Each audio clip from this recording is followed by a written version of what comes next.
Getting lost in the music is great, except if you're driving. Nissan's available Intelligent Safety Shield technologies could help you avoid bad drivers. Hurry into your local Nissan store and get great offers during the Safety Today event. Or shop ChooseNissan.com today. Now, back to the music. Blog Talk Radio. Here we go.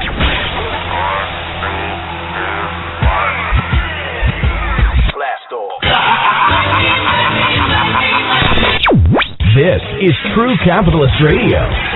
True Capitalist Radio. I am your host, the man they call Ghost. The badass of business. Give him capitalism or give him death. That's it. Period. Broadcasting from his Skyline office studios in beautiful downtown Austin, Texas. You sound fruitier than a box of Fruit Loops, for Christ's sake.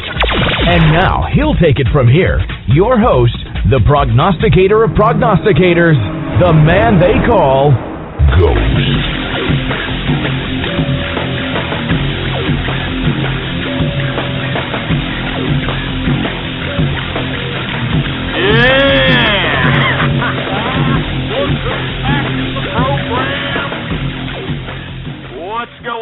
Folks, and thank you for tuning in with me to another edition of True Capitalist Radio.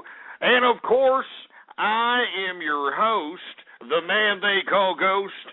And once again, folks, I want to thank everybody for tuning in with me. Before we get anything started, I'd like for everybody to please retweet the broadcast, all right? Go to the social networks, go to the forums, go to the blogs, and spread it around like wildfire. And let everybody know that True Capitalist Radio is in effect and in the house.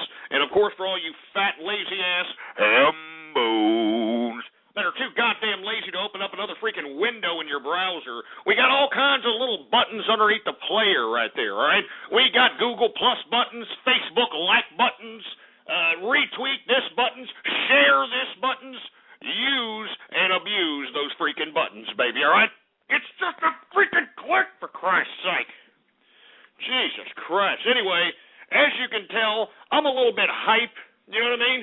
I got a little bit of hyperactivity going on, and the reason is because the markets, baby. Woo! I mean, have you been looking at the markets now? I know that we saw a little bit of retraction in the beginning of the week, but as I've been saying, folks, we got low volume, and with low volume comes high volatility. But in the end, folks, the earnings don't lie, and I'm telling you, just be cautiously optimistic at this particular jump, because as I've suggested time and time again, we're going to start seeing some retraction around mid-July. Oh, I'm not joking. We're going to start seeing the beginning of the retraction, and I would not be surprised to see Dow Jones Industrials around the 10,000 range by this fall. And the reason I suggest that, folks, is because of the gas prices, the high energy prices. They are going to affect the bottom and top lines of these corporations, folks, so keep an eye on your investments.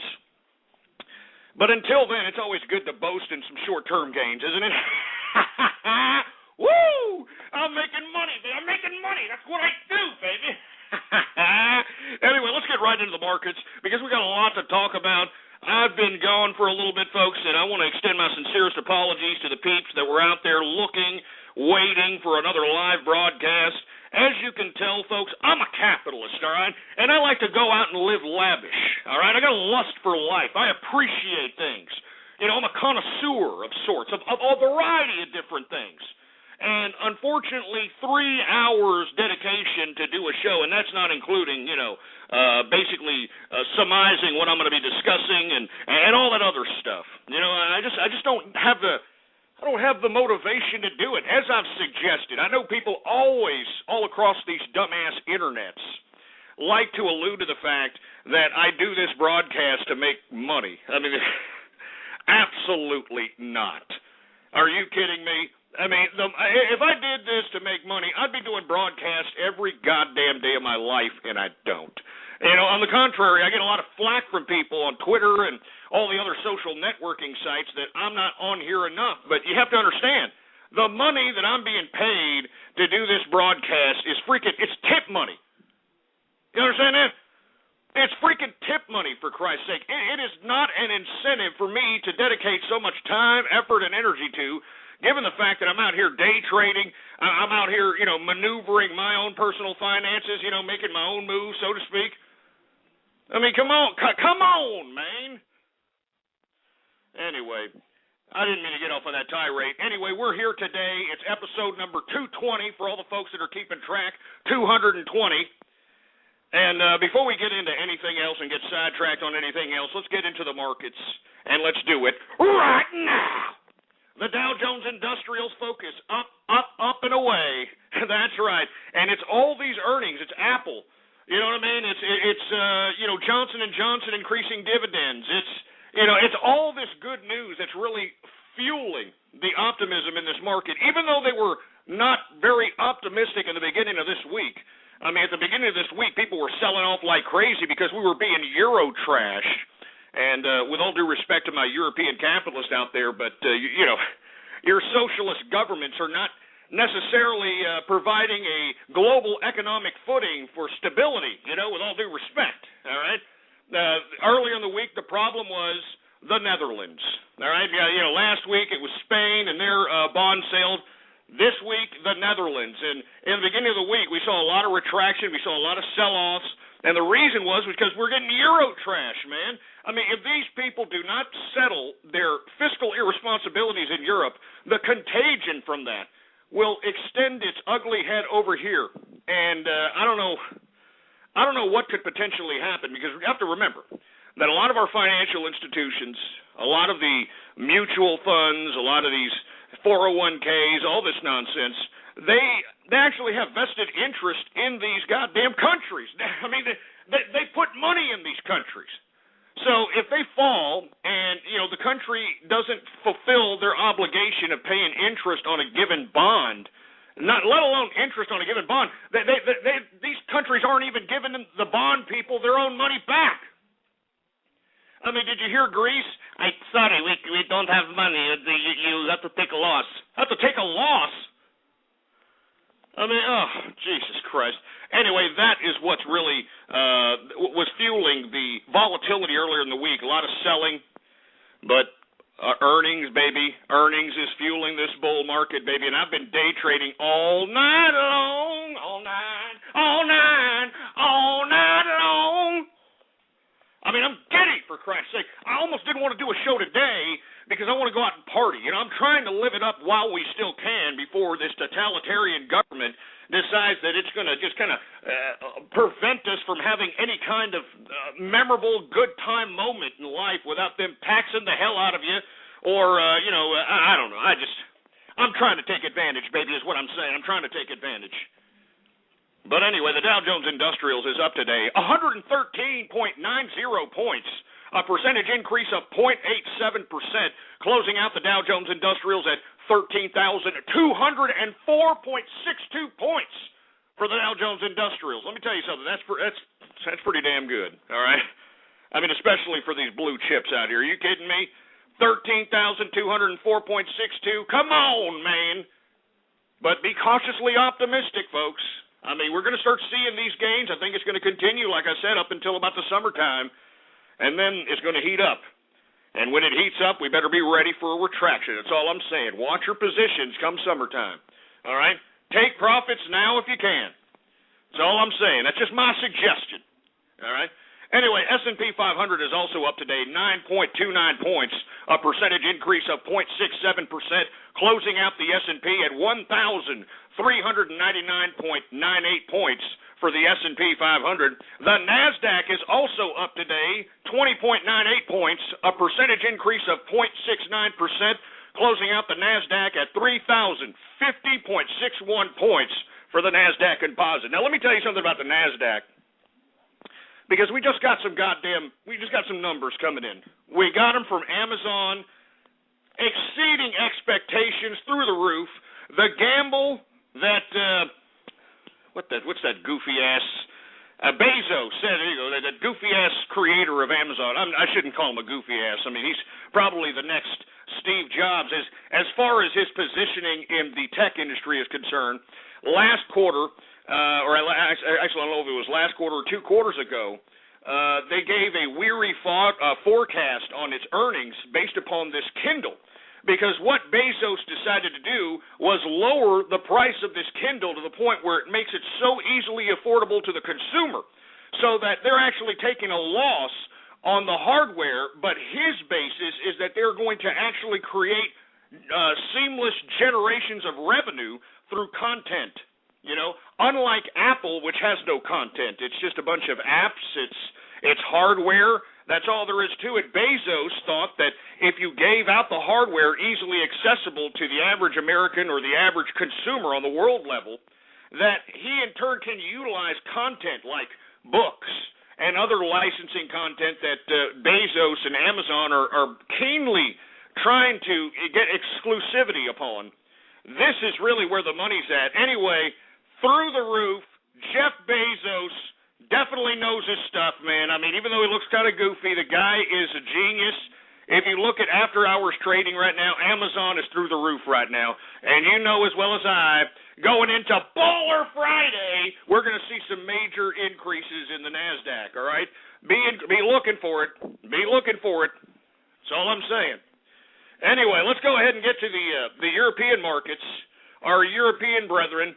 Let's get to the FTSE 100. Oh, yes, the FTSE 100. It is up today, 29.83 points, a percentage increase of 0.52%, closing out the FTSE 100 at 5,748.72 points for the FTSE 100. And let's go ahead and get to the DAX index, Schlagen Volkswagen, which is the German index, folks, for all you folks that don't know. It is also up 35.40 points, a percentage increase of 0.53%, closing out the DAX at 6,739.90 points for the DAX index. All right?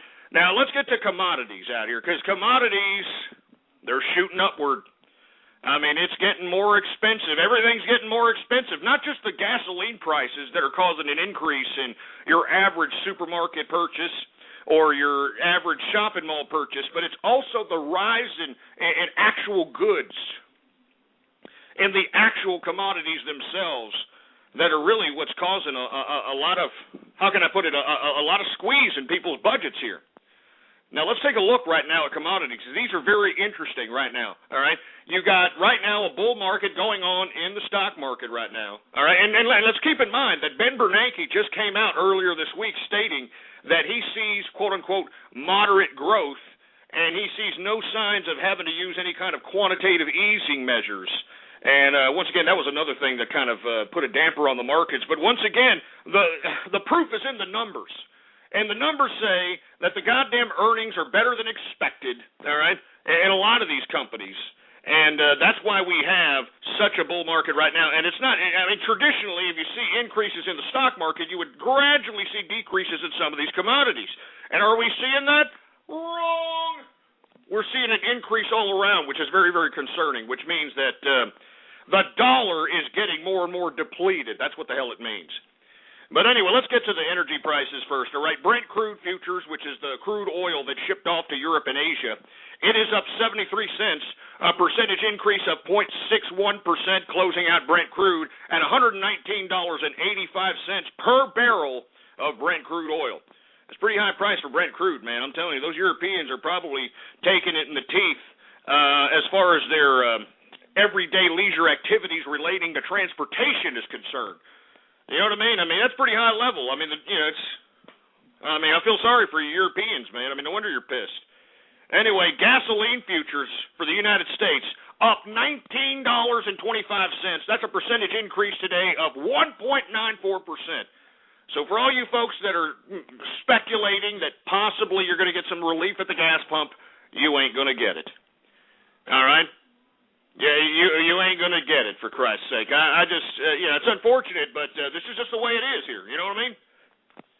I mean, we have no exact energy policy of any kind of sorts whatsoever, and because we're so dependent upon refining crude oil into gasoline, these are the prices that you're getting. And not to mention, folks, that you would think that because America, because of the price and because of America's, shortening median income, that the supply and demand factor would take effect. I mean, you're obviously seeing a receding demand in America's consumption of gasoline. You know, you're obviously seeing it. Now, the consequence of that should be the price of gasoline coming down. But the price of gasoline isn't coming down. Even though demand is receding in the United States, gasoline prices aren't coming down. Now, why the hell is that? Because, folks, this is a global economy now, and these refiners are not going to just stick around and hold on to excess gasoline. You know, they're going to put that son of a bitch on the world market and get more than they would selling it here in America. So let's go back to that one price I said for Brent crude futures. And, of course, Brent crude is the oil consumed by Europe and Asia, all right? Right now, it's $119.85 per barrel of Brent crude, okay? Now, that means that if they were to refine that Brent crude into into gasoline, if they refine the Brent crude into gasoline, that gasoline price is going to be a hell of a lot more expensive than the refineries are able to refine WTI sweet crude in America. And henceforth, that's why these refiners, even though they're not... how can I put it? Even though they're not necessarily getting a high demand of consumption of their gasoline in America, they're not hoarding that gasoline. You know, they're not allowing the price to go down because there's a demand in the world for gasoline at this point in time. They could take that refined gasoline in America, sell it on the world market for even more money than the American consumption price. You understand? This is what we're dealing with out here in America. This is why you're going to continue to see an increase in gas prices. You're going to continue to see an increase in oil prices. And until people start really understanding that we need an actual feasible energy policy that has a hodgepodge of different energy resources, not just exclusive to one, then we're going to continue to see this type of rise in this commodity. We're going to continue to see this crap. And it's unfortunate. That's why, you know, as capitalists, you've got to be able to factor this into your budget.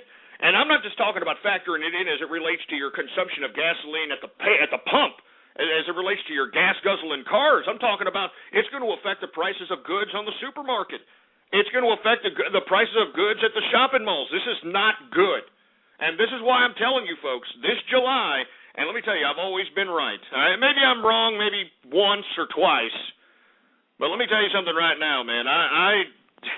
I'm calling it right now. You're going to see during the summertime that we're going to see a retraction, and it's going to shock America, and it's going to put us back into a double-dip recession. Watch, all right? I'm just saying, once again, celebrate the optimism, okay? I'm not trying to rain on people's parades. I know a lot of capitalists made money today.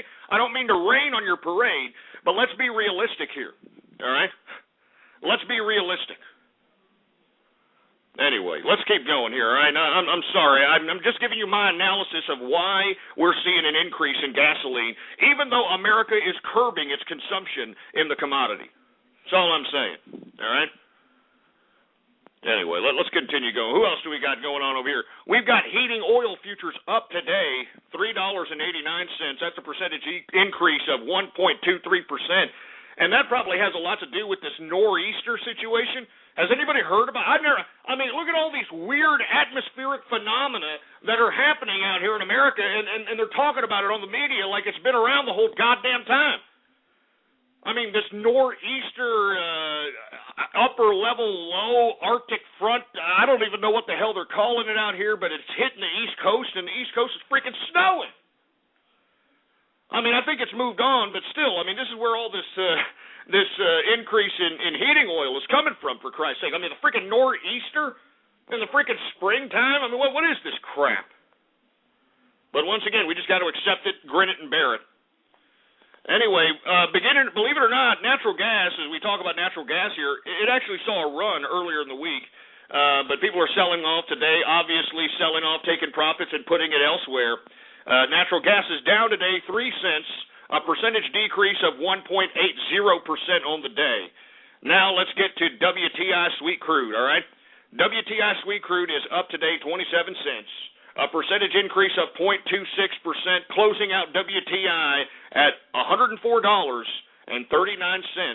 per barrel of WTI sweet crude. Are you getting what I was saying earlier about how these refiners are not just keeping the gasoline because of the curb in American consumption? Instead, they're going on the world market and selling it where they could actually make more money than selling it to the American public. You know what I mean? Anyway, let me keep going for Christ's sake, all right? Agriculture, all right? Canola is down today, $4.40. That's a percentage decrease of 0.76%. We're seeing modest increases in cocoa because Mother's Day is coming around the corner. It is up $21, a percentage increase of 0.93%.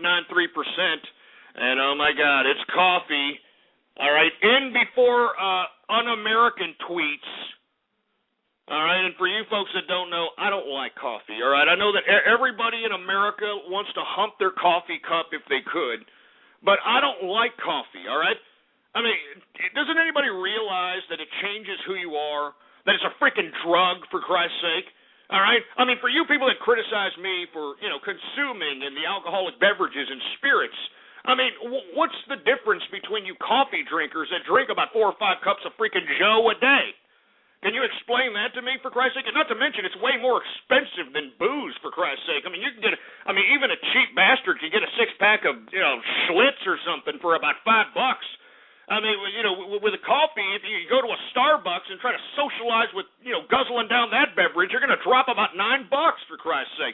And then if you try to get the cheap coffee at Starbucks, these pretentious assholes with their stupid laptops and their wannabe scripts that they're writing for Hollywood will look upon you with a snot-nosed stare like, oh, my God, what are you doing here? Oh, look at me, you got the cheap ghetto beverage. Oh, Jesus. I'm not joking. Go into a Starbucks and get the cheapest coffee and see these pretentious assholes look at you like you just came in with shit on your pants. All right? Excuse my French. I'm sorry for cursing, but it pisses me off. Freaking coffee drinkers. Yeah, here we go. Look at here we are. I'm looking at Twitter. Yeah, thanks, engineer. Thanks for posting that. Yeah, in before un-American tweets. Even though coffee isn't even made in America, you dick. Anyway, coffee's down, unfortunately. I wish the shit was going up so these people have to drain more money out of their pockets to consume this disgusting piece of crap. But it is down today 90 cents, a percentage decrease of 0.51%. All right, so for all you coffee drinkers that make an excuse for being jerks in the morning by saying, hey, dude, just don't talk to me unless I have my coffee, dude. Yeah, just don't talk to me. Now, shut up, all right? You're going to pay a little less. You know what? You should be paying more as far as I'm concerned. Anyway, corn is up. The corn futures are up $6.50, a percentage increase of 1.08%. We're starting to see that corn price starting to creep on a come up, if you will. Oh, it's creeping on a come up in here, and the reason is international demand, baby. International demand. That's what it is. I'm telling you. Why do you think that, that freaking Chinese vice president came here a couple of months back, cruising the Midwest? He was signing economic deals. Do you understand? China is pre-buying yields from actual agricultural producers before they even come on the market. All right? I mean, why don't you read up on this stuff? This is ridiculous. This is why the commodities are going up, McFly. Jesus Christ. Anyway, let me move on. All right, corn is up $6.50, a percentage increase of 1.08%. Cotton is up $1.31, a percentage increase of 1.44%. I mean, there goes any optimistic view on whether or not these males are actually going to wear attire that actually fits them. I mean, I don't know about you folks, but I'm out here in Austin, Texas. I walk around out here because, it's easy to, walk around if you live in downtown Austin. You don't even need your car, for Christ's sake. But in walking around out here, you see all these just over-feminized fruits. Now, I know that there's some, fruity bastards that are genuinely fruity. They're genuinely feminine. Like, you remember Jonathan from Who's the Boss? You knew that kid was a flamer right when he was about 6 years old. And look at him now. He's out there, dressed up as a trans testicle and orange hair at the gay clubs in Hollywood. All right? Now, I understand that there's genuine fruits in that nature. And, hey, I guess if you want to embrace your fruitiness, you got to work with what you got, But all these other, like, fruits, all these other, pseudo-fruits, these pseudo-femmes, fat femmes especially, I mean, they piss me off. They try to act like some pompous, feminized, over-dramatic pink team playing fruit bowl, and yet they look nothing like a genuine fruit. All right, I'm not trying to talk against feminine people. I know there's genuine feminine people. My apologies to you folks, but you got to admit, I mean, these other people that are trying to play off like they're feminine, they're not feminine. All right.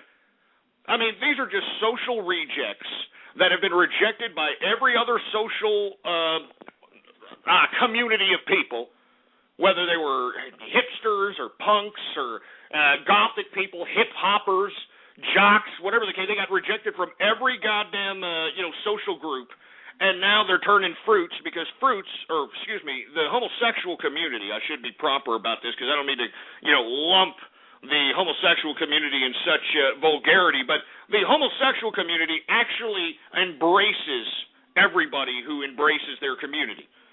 So even if you're a disgusting-looking Ross the intern fat femme, they're going to embrace you, even though, in my personal opinion, and I'm not a feminine male, but if I was, I'd be personally offended by somebody like Ross the intern, some fat femme that's out here trying to act like an overt femmy fruit just for the sake of being embraced by a social group. I mean, oh my God. Anyway, the whole reason why I got into this tirade is because of cotton. Cotton is up, and like I said, we're not going to see any lowering down in price in hopes of having these goddamn males. You know what I mean? Having these goddamn males from these freaking leggings, man. I mean, blue jean leggings? Jesus Christ. And these shirts that show man nips. Do you think that I want to see man nips walking down the street, for Christ's sake? And I know you idiots purposely get them hard, you assholes. All right? I see you do it. I see them in the bars do it, for Christ's sake. They're getting their nips hard, for Christ's sake. Who are you trying to impress with that crap? You know what I mean? You're putting ice cubes on them, trying to make them like erasers, like erasers, for Christ's sake. I mean, who are you trying to impress, you over feminized fruit bowl? I mean, honestly, who cares, man? Jesus Christ. I'm sorry, folks. I don't mean to offend anybody. I know for some reason, we got a lot of trans testicles that listen to the broadcast. And at the same time, we also have a whole bunch of homosexuals. Don't mean to offend them, but, hey, you need to clean up your community, all right? That's all I'm saying. Clean up your goddamn community there, gay people, all right? I remember in the 90s, gay people used to, if you knew somebody who was gay, they were proper and well-dressed and well-groomed, and, they always made sure that they were up-to-date in the greatest cuisines and the greatest fashions, and they had this etiquette to themselves, is what I'm trying to say. They had an etiquette to themselves. Now, all you got to do, take it in the pooper. That's all you got to do. There's nothing else to it. There's no, you take it in the pooper, you're gay, for Christ's sake. And it just, clean up your act, gay people. Come on. All right, clean up your community, for Christ's sake. Jesus Christ. Anyway, let me move on, all right, before I get myself in any more trouble, for Christ's sake. Anyway, we got cotton up $1.31, a percentage increase of 1.44%. We've got wheat futures up $8, a percentage increase of 1.25%. Sugar is down today.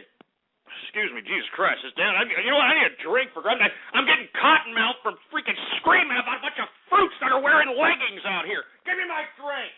Give me my goddamn drink. Oh, wait up. Hold on just a second. Hold on. Here we go. Oh, yeah. Oh, you know what we got? We got some beer today. We got some beer, and we got bottled beer. And guess what we got? We got Spaten. Los Slogan, Stiegen, Schlagen, Volkswagen. Hey, let me open up this son of a bitch. Damn it. Open up the damn bottle, you son of a bitch. There we go. All right, everybody. We're going to drink here because, I'm getting a little long-winded, and unfortunately it's getting me a little freaking dry mouth, for Christ's sake, all right? Anyway, Cheers to the capitalist army, and cheers to all the capitalists worldwide. This is for you.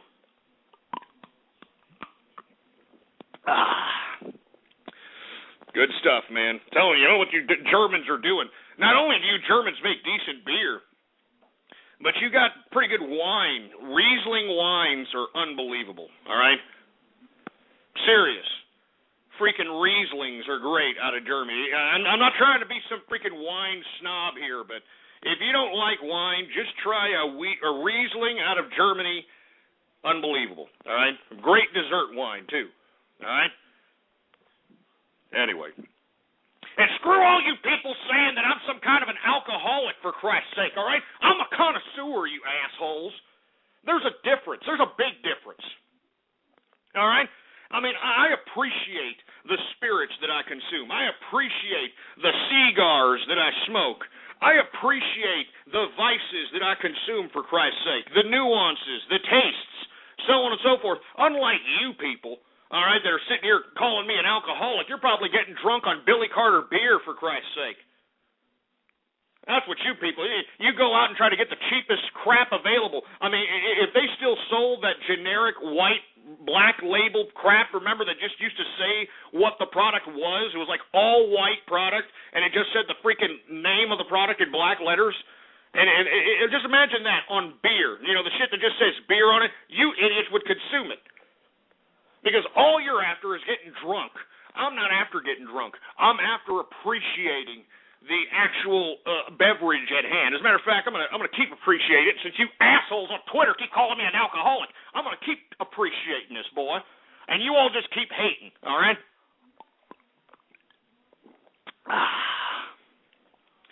Good stuff, baby. Woo!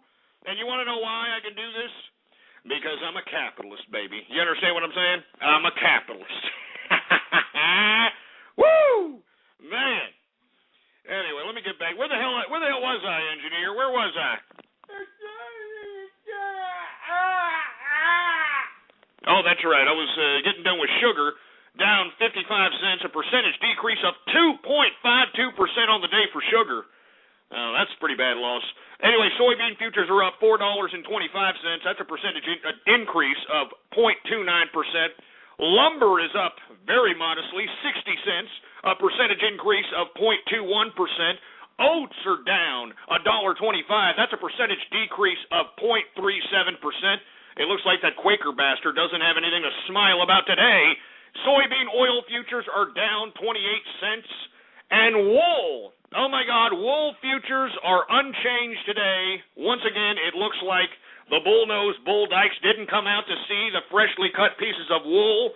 They are unchanged today for all you folks that are concerned about the freshly cut pieces of wool. Now, now that we're done with the agriculture, let's get to the metals, shall we? The metals! Let's get to the goddamn metals! Copper, okay? Obviously, you're going to see an increase in the equities sector. You're going to see an increase in copper. And did you see that? You're goddamn right. Copper is up $7.95 today, a percentage increase of 2.14% on the day for copper. Good God. Now, here's where it starts getting tricky, because we also saw an increase in the commodity sector here in the precious metals.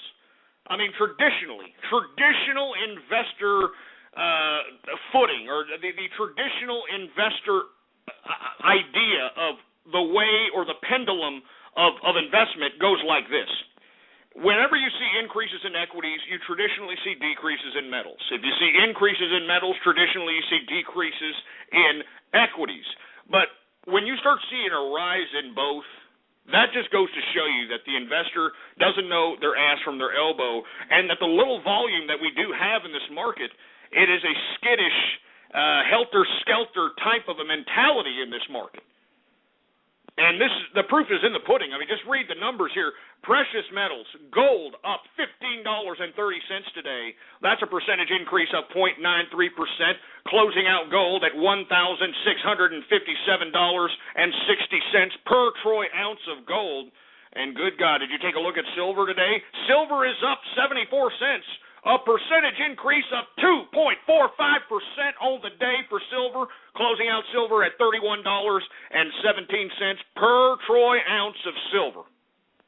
Now, let's go ahead and get to the livestock, shall we? Now, for you folks that are unaware, all right? For you folks that are unaware, we had a case of mad cow disease confirmed in California. And I believe this was confirmed, 2 days ago. And good God, I mean, the freaking livestock futures have gone down, down, down, down, down.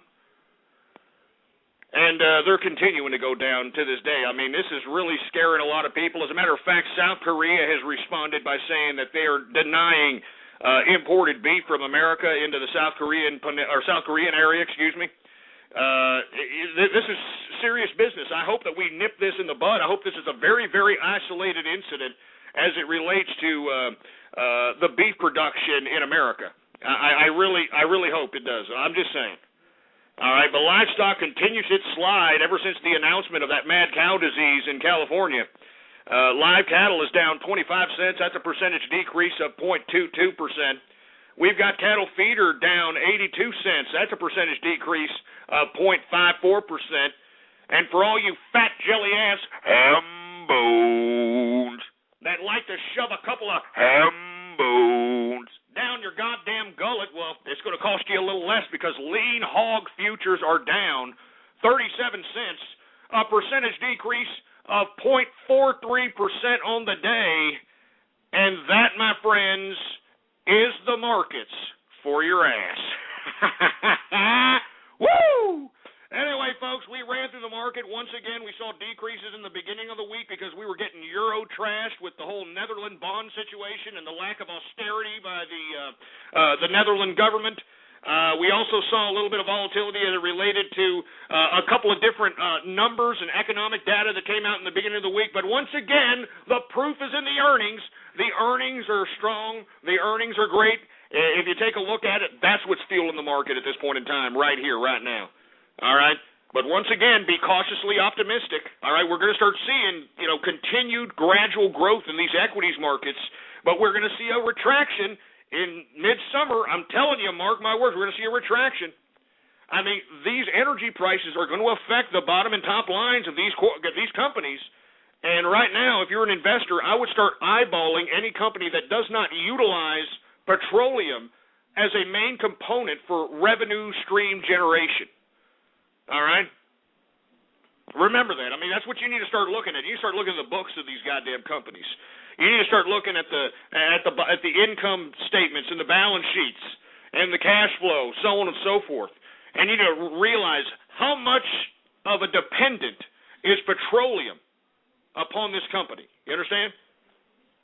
And those that do not depend upon petroleum as a major component for their business model, those are the damn stocks that I'm looking at. All right? Those are the stocks that I'm looking at. Anyway, let's continue going, for Christ's sake. I hate to even ask. Hey, engineer, do we have any freaking Twitter shout-outs to be had out here?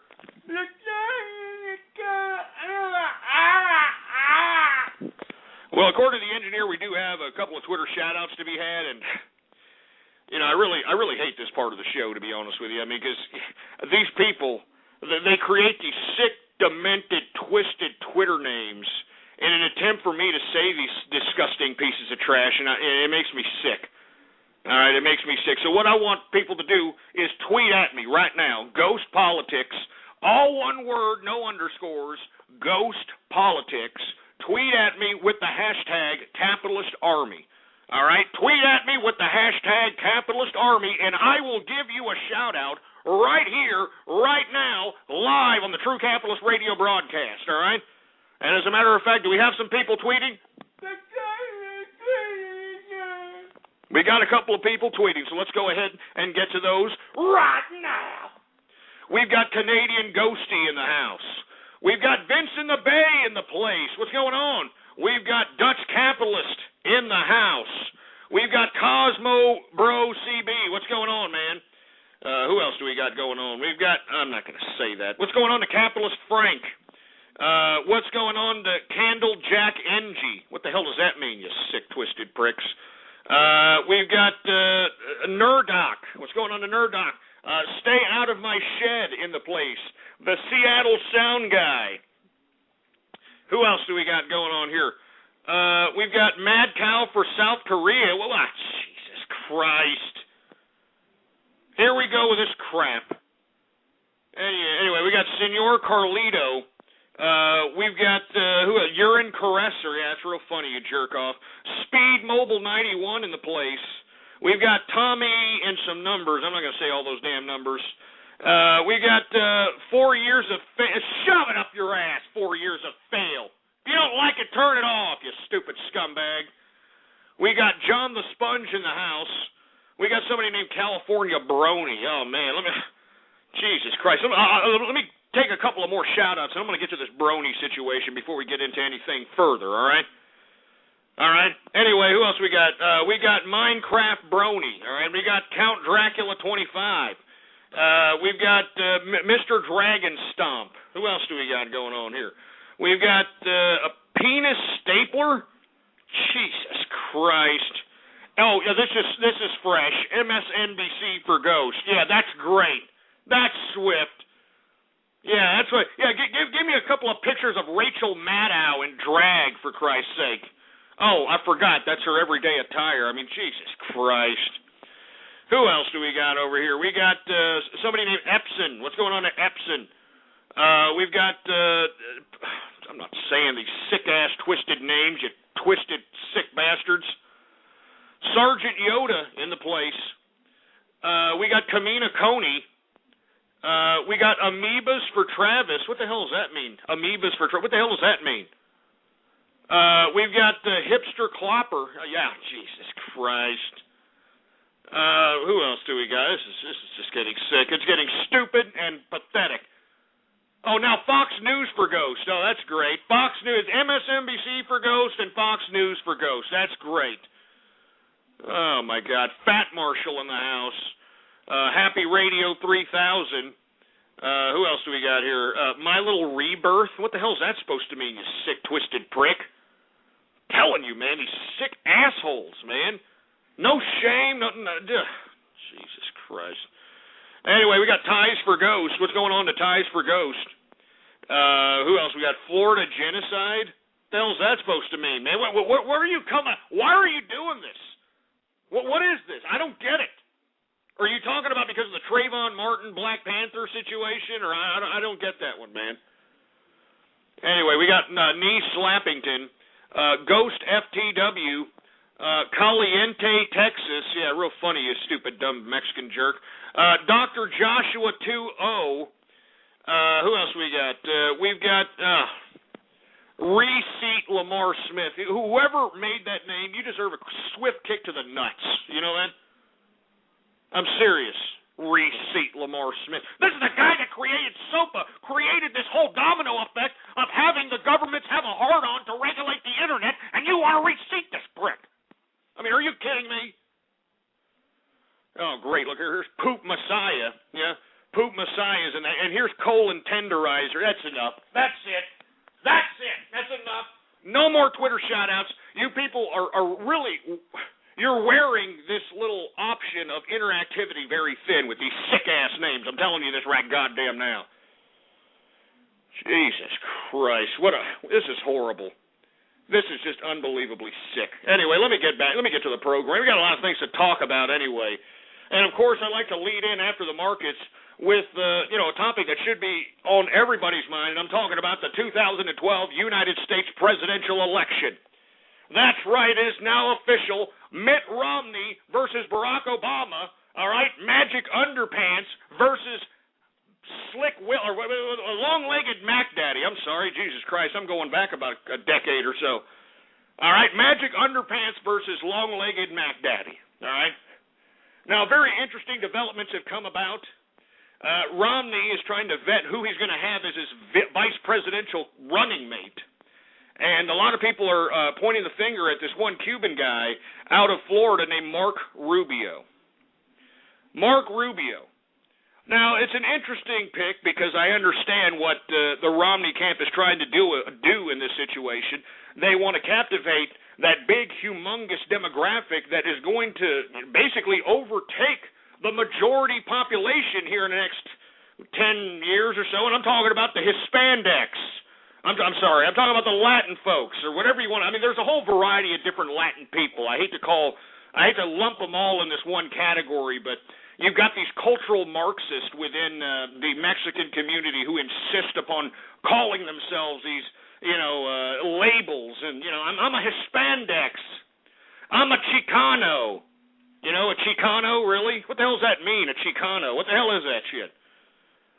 But anyway, I understand where the Mitt Romney camp is going here. They're trying to captivate and galvanize a base of Hispanic people or Latin people in an attempt to try to, cancel out the liberal ideas that usually brings these people to the polls.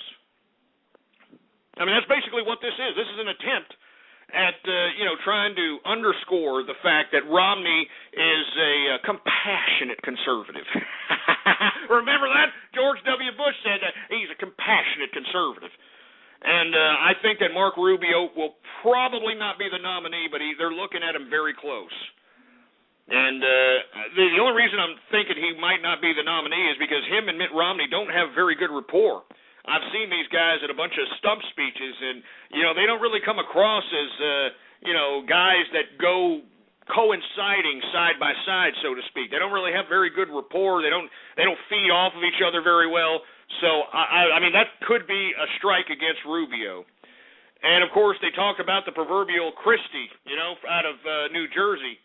But to be honest with you, I think the reason Christie didn't even run for president is the same reason why he's not going to, be the vice presidential candidate for Mitt Romney. I think there may be some skeletons in that fat boy's closet. I think that, he may have done some things that a presidential campaign would be more than willing to air out into the public.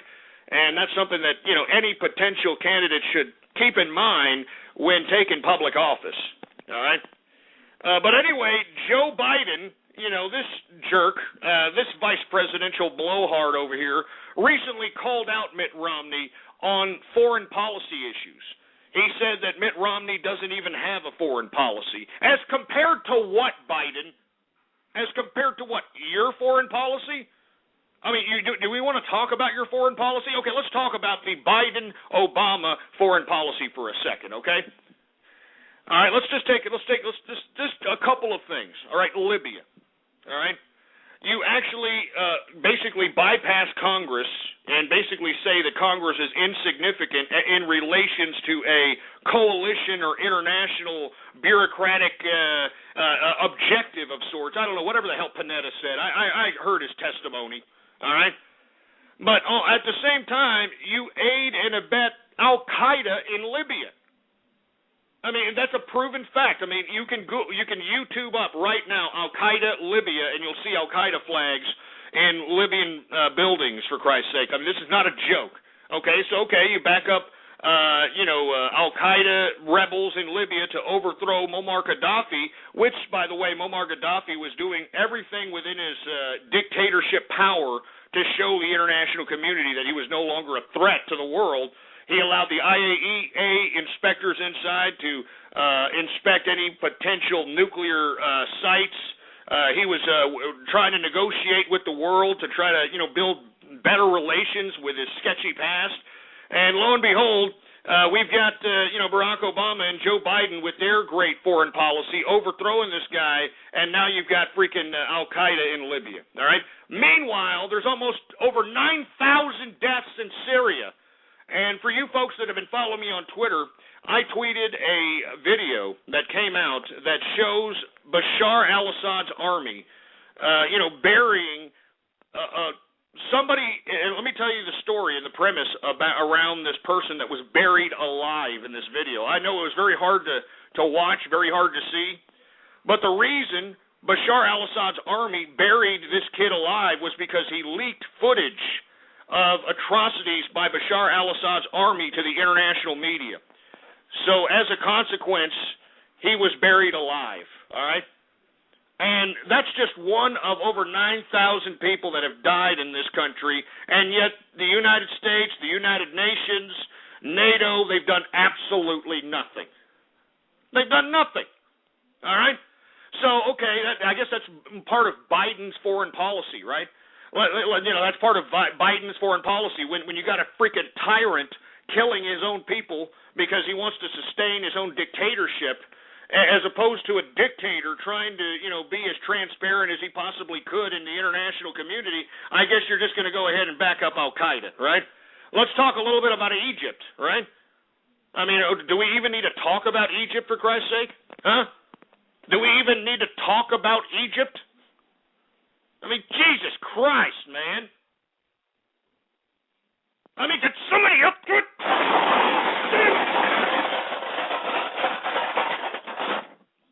I mean, it pisses me off, man. I mean, but this is the Joe Biden, Obama foreign policy that he's talking about, right? This is a great foreign policy. Give me the mic. Give me the mic. This is the great Joe Biden foreign policy that he's talking about, right? Just allowing a bunch of wild Yehudis in Egypt with no intellectual foundation, with no type of idea or premise for revolution. The only premise for revolution last year was a bunch of wild, sweaty Yehudis to plunder and pillage and riot in their own country, reducing it into a rubble of crap. Meanwhile, they're raping people, not to mention they're raping reporters trying to cover this event that the American media last year, when they were covering this Egyptian revolution, they were calling this some great leap for humanity of sorts, which I thought was a complete joke. But no, this is a great foreign policy, right? This is a great foreign policy of Barack Obama and Joe Biden that he's talking about, right? Let's talk about Pakistan and Afghanistan, all right? Do we even need to go there? I mean, you've got the connections of different factions of Islamic extremists now getting together as they're now known as the Al-Haqqani Network. The Al-Haqqani Network is comprised of remnants of Al-Qaeda, Taliban, and a variety of different other Islamic extremists within Pakistan, Afghanistan region. And I don't know if you've noticed this, but within the past several weeks, they have been hitting up coalition forces in dramatic fashion. And look, the Al-Haqqani Network is not only hitting us up in Afghanistan, and we're taking serious losses and collateral damage as it relates to our troops, but moreover, you've got the Al-Haqqani Network destabilizing Pakistan. Pakistan has taken a whole bunch of car bombs. Moreover, I believe, in my personal opinion, through my research, Al-Haqqani is actually directly connected with the Pakistani military. All right? Meanwhile, what are we doing? We're doing nothing about this. We're just, throwing predator drones and killing people, and I don't even know if we're killing the right people. All right? But this is the Obama, Joe Biden foreign policy, right? The Obama-Biden foreign policy. Then we got Iran, for Christ's sake, making us look like a bunch of chumps. You know what I'm saying? I mean, oh, Jesus Christ. I mean, they're hacking our predator drones out of the sky. They're hacking our predator drones out of the sky, for Christ's sake. They're threatening us. They're thumbing their noses at us, for Christ's sake. You know what I mean? I mean, they have absolute no freaking respect for America whatsoever. But this is the foreign policy, right, that Barack Obama and Joe Biden are talking about, right? This is what I'm saying, man. This is what I'm talking about. I mean, can we continue to go on? Iraq, huh? The pulling out of Iraq. I mean, can we get to that, for Christ's sake? I mean, not only did we leave Iraq in a complete and utter shell of itself, and not only is it an utter shell of itself, but it's at civil war, a trifecta civil war. The Sunnis, the Shias, the Kurds. I mean, they're all bombing each other out there, for Christ's sake, because they all want tribal supremacy. I mean, we left this country in complete and utter disarray, for Christ's sake. And not only did we leave this country in disarray, but we are on the tab. The American people are on the bill for, was it $4 trillion, $3.5 trillion spent? Probably more than that, if truth be told. But, $3 to $4 trillion in debt relating to the Iraqi military operations.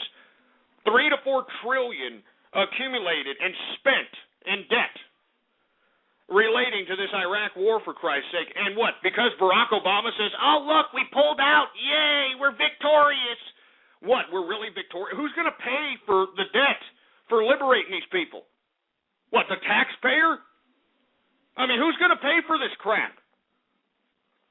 I mean, I don't understand. I mean, this is basic economics, basic political science. I mean, this is basic stuff, man. I mean, why this Iraqi government that we put into power, all right, that we put into power, why aren't they paying us back, all right? I mean, $3 to $4 trillion, with a T, trillion dollars, why aren't they paying us back, all the debts that we've incurred liberating these people? They have a surplus, folks. They don't have debts. When the United States overtook the country, we made sure that the international community forgave the debts of Iraq. I'm not joking. You can look that crap up.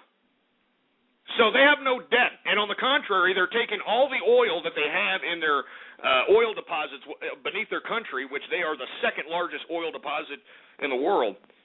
They're taking that oil and selling it on the world market, and they're getting rich off it. They got trillions in surpluses right now. I'm not joking. I mean, the Iraqi government is so filthy rich. The problem is they have a bad security situation. They've got, tribal factions that just won't let old shit go, with all due respect, and excuse my French. But, of course, this is the Obama and Biden foreign policy. We're just going to go ahead and pull out of Iraq, claim that we're victorious, claim that we're peacekeepers, claim that we're peaceful people, and claim that we're peacetime presidents, or whatever the case might be. And meanwhile, we're going to go out, and we're going to basically, I don't know, just leave Iraq as it is? I mean, we're going to be on hook $4 trillion? I mean, not to mention all the military folks that went out there and fought to whatever the freaking military objective was in Iraq. They were out there doing a job. They got maimed. They got amputated. They got killed, for Christ's sake. What about these people? I mean, what was their sacrifice for, huh? So we can tuck tail and just get out? Jesus Christ. I mean, what a joke. You know that? You know what I mean? What a freaking joke. Oh, my God. Anyway, I want to hear from you, all right? 646-652-4869 is the number to call here. Once again, we're talking about Mitt Romney versus Barack Obama. We're talking about how Joe Biden is calling out Mitt Romney on a lack of foreign policy, even though this administration's foreign policy has thrown America back about 100 years in credibility as far as I'm concerned. I mean, I remember when America was respected in the international community. You know what I mean? When America, wasn't looked upon as some kind of a second-rate power. We are a second-rate power at this point. Nobody's taking us seriously. Iran is thumbing their noses at us. Some primitive crap hole like North Korea is trying to threaten us with prop missiles.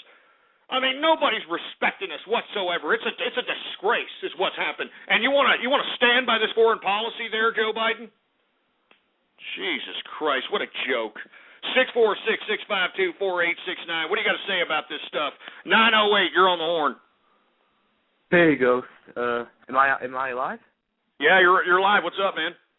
All right. I just called to tell you that because of your influence, your wife and son will pay with their lives. I'm in Austin, Texas right now, and I'm monitoring you until you get in contact with them. And when they're alone, I will... Shut up. All right, shut up. I mean, I don't know what kind of a troll that was, for Christ's sake, but if you're trying to threaten me as if you're monitoring me and you're following me, you got to sound a little bit more scarier than that. All right? I mean, seriously, you got to sound a little bit more convincing than that, for Christ's sake. I mean, seriously, you sound like some third-rate fruit that's probably following me to take pictures of my leftover stools at public bathrooms or some shit. You're a sick, twisted prick. Sit there and shut up. No fatherly influence in that freaking kid's life. I'll tell you that right goddamn now. 858, what's going on? Hey, fuck you, you liberal fucking pussy. Fuck you. And you're saying this from an over-feminized voice, for Christ's sake? Hey, bitch, I'll fuck you up. Let's go to 6th Street right now. I'll fuck you up. You're too fucking pussy to make me anything in fucking 6th Street, huh? Hey, why are you stumbling and mumbling, you little stuttering prick, huh? Hey, you got your stupid fucking hole. I'm not stumbling and mumbling. I want to kick your fucking ass, bitch. You fucking suck dick. You fucking suck dick. calling somebody sucking the orifice or sucking the pole off of another man sounding like that? I mean, literally, you sound like you're popped out of the anal passage of Richard Simmons, and you're talking trash? I know what your son does in the morning. He goes to fucking glory holes and sucks fucking cum from fucking cops. Motherfucker. Really? What if I give your number out? How about that? Hey, How about pussy, you want to fight me? You fucking bitch! Come on, fight me, bitch! Come on! You want to fight? Yeah! I don't believe you. I don't think that you're serious about fighting me, but convince me. Motherfucker. Convince me. Convince me, you piece of crap. Convince me you want to fight me, you piece of garbage. Motherfucker. I bet you suck your son's dick. I'm giving out your number, all right? Oh, pussy. Yeah, of course. All right, 858-357-1235, all right? Fight me. Too pussy to fight me. All right. Fucking pussy. Somebody help this guy, please. He's obviously having an episode, or he's having some sort of a epileptic seizure of sorts. Somebody help this guy, all right? Hey, you're too pussy to fight me. You're scared. I can tell. You're a little scared there, huh? Woo! Does everybody hear this? This is America here. This is what I'm talking about. This is the kind of ignorance that we're dealing with, for Christ's sake. Do you hear this idiot? He actually thinks he won a prize or something. Do you hear him? Do you hear me? Like, woo! I mean, are you kidding me? What are you winning, 858? Nothing. I'm just saying that I just made you look like... Yeah. Just shut up, you stupid fruit. All right, somebody help this kid. All right? Somebody, throw the freaking, somebody help him. You heard him. He's a little nuts, all right? 858-357, you know the rest. All right, get him off, for Christ's sake. Jesus Christ. We're supposed to be talking about Mitt Romney versus Magic Underpants, and here I am getting screamed at by over-feminized psychotic fruits. Anyway, we are now into the second hour of the True Capitalist Radio broadcast. And, of course, I am your host, the man they call Ghost. And once again, folks, I want to thank everybody for tuning in with me. Before we get into anything else, I'd like for everybody to please retweet the broadcast. All right, go to the social networks, go to the forums, go to the blogs, and spread it around like wildfire, and let everybody know that True Capitalist Radio is in effect and in the house. And we got all kinds of buttons underneath the player right there for all you fat, lazy-ass hambos that are too lazy to open up another freaking browser window. We got all kinds of buttons for you pricks, so use and abuse those freaking buttons, all right? It's just a freaking click, for Christ's sake. Anyway, let me get back to the calls here because, I mean, this is presidential election 2012. I think that we need to be discussing these things. We need to be discussing the issues here, all right? We need to be discussing the facts. I know the facts. You people think you know the facts. I know the facts, all right? Anyway, area code 614, you're on the horn. Ghost, I'm baking an Arizona juice in honor of Trayvon Martin. On that note, let's have a three-way with Reverend Jackson to alleviate racial tension. It'll be totally legit. Oh, my. Yeah, Jesus Christ, with Tub Guy, for Christ's sake! I thought you were screening these callers, engineer!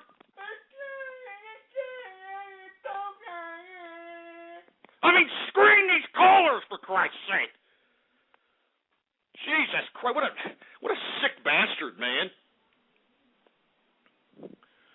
We're supposed to be talking about Magic Underpants versus Long-Legged Mac Daddy up in here, and you just... Oh, my God. Here we go. Let's keep going. Area code 404, you're on the horn. Is that me? Yeah.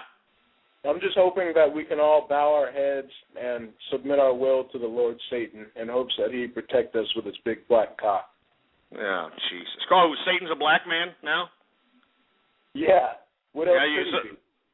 What else could he be? What the hell is that supposed to mean? He could only be a black guy. I mean, have you seen black people? They shoot and they steal, and they kill people. They're terrible. Oh, this is so. Get this racist. Get him off, for Christ's sake. Jesus Christ. I mean, what am I, getting trolled by the Ku Klux Klan all of a sudden? Is this it? Jesus Christ, man. We're supposed to be talking about Mitt Romney versus Barack Obama, Magic Underpants versus Long-Legged Mac Daddy, and this is the kind of crap we're getting. Jesus Christ. Let's take a Skype caller. Vermin Supreme, you're on the horn.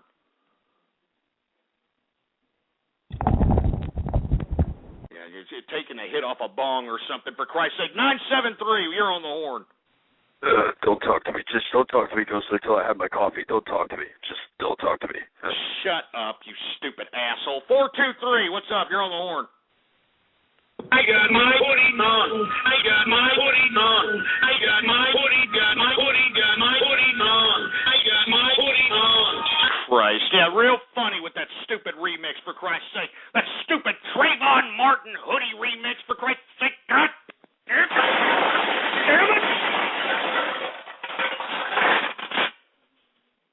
God damn it, man. Every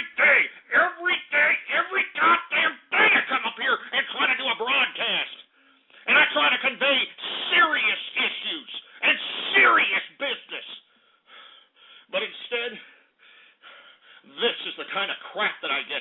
Freaking ridicule, freaking remixes, freaking splices, disrespect, besmirching, cyber hooligans, cyber vermin. This is a serious show for... Give me the... Assholes, this is a serious show, for Christ's sake. You understand that? We talk about serious issues, and you people aren't taking this serious, and I don't appreciate it. Stupid sons of bitches. I'm telling you, look at them. Look at these people. They're laughing on the... They're freaking laughing. They're laughing on Twitter. They're laughing for... Damn it! They're laughing, for Christ's sake! Stupid assholes.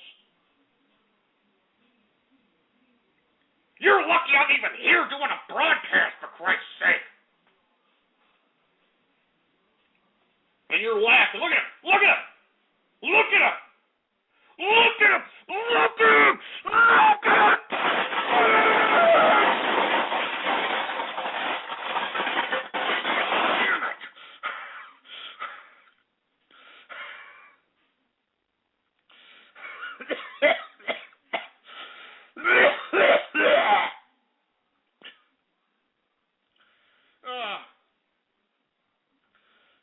You goddamn, you're heartless. You're heartless. Jesus Christ. You sorry sacks of crap, man. God damn all of you. God damn all of you.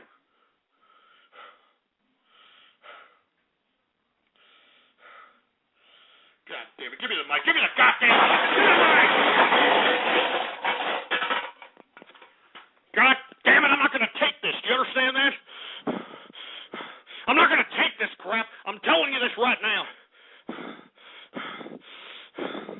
I'm not going to take this. I will end this show, you sorry sacks of crap. I'll end this show. I don't need to be here.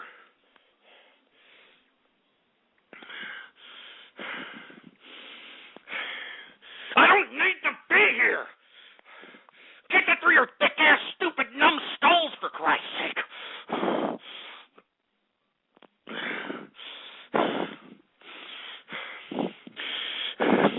All right, I'm going to calm my ass down, for Christ's sake, because these people are pissing me off. I'm going to move on to another subject matter, because you idiots don't care about who's going to be president in 2012.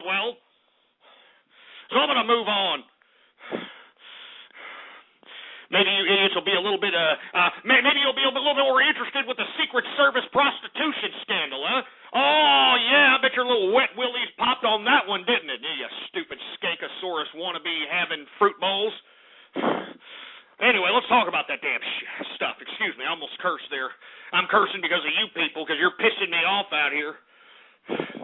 I mean, I deserve more respect. I deserve more respect!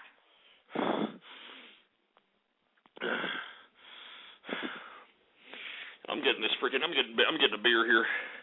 I'm going to drink the rest of this beer and open it up another beer. I'm just going to start chugging beers, all right? I mean, because you people ain't going to bring no goddamn joy into this next couple of hours, for Christ's sake. I'm chugging beers. That's what I'm going to freaking do. I'm chugging beers.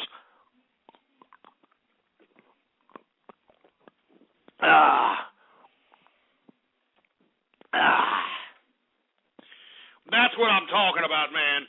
Yeah, all right? That makes me feel a whole lot better, given the fact that I'm being, berated by a bunch of internet freaking cyber vermin out here. Give me another drink. Give me another beer. More beer.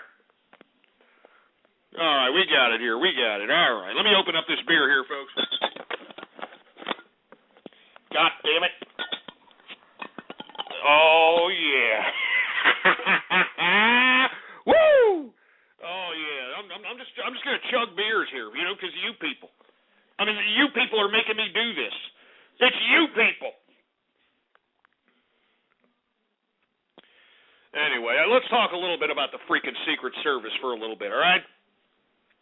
Anyway, the Secret Service investigation has widened, no pun intended, to El Salvador. El Salvador. That's right, folks. According to investigative reports conducted by, certain committees that are within the Congress, they have uncovered that these little soirees that the Secret Service had there in Colombia was not exclusive to Colombia. As a matter of fact, they have evidence that they conducted the same types of prostitution-linked, booze-ridden parties before Obama's trip in El Salvador, which, kind of underscores the fact that, this is the way these bureaucrats are, all right? I mean, this is bureaucracy, and not to mention that we've got, over 10 Secret Service members that have been fired or been laid off or resigned, for Christ's sake. I mean, who's going to be left to protect the president? I mean, has anybody ever thought about this, for Christ's sake? I mean, what, you're going to replace these people? I don't get it, man. I don't get it. You're supposed to, who's going to protect the president now? Look, I'm not saying that these guys shouldn't have got fired. I think that they should have gotten fired. But even more so, somebody should have been looking after these whippersnappers, all right? I mean, they're going out here patronizing all kinds of freaking South American hookers. And look, I'm telling you this right now. The report came out that some of these hookers were not over the age of 18, baby. All right, I'm serious. They were not over the age of 18, for Christ's sake. Uh-oh. How come we haven't heard that in the media amplified? Can you explain that one to me? Seriously, how come we haven't heard that one in the media amplified? That these damn South American hookers, that these damn freaking Secret Service members were patronizing out here weren't necessarily of age. And I'm sure once it starts getting out and more public that, these Secret Service members were not only philandering around with hookers, but underage hookers, they're going to use the proverbial bureaucratic excuse of,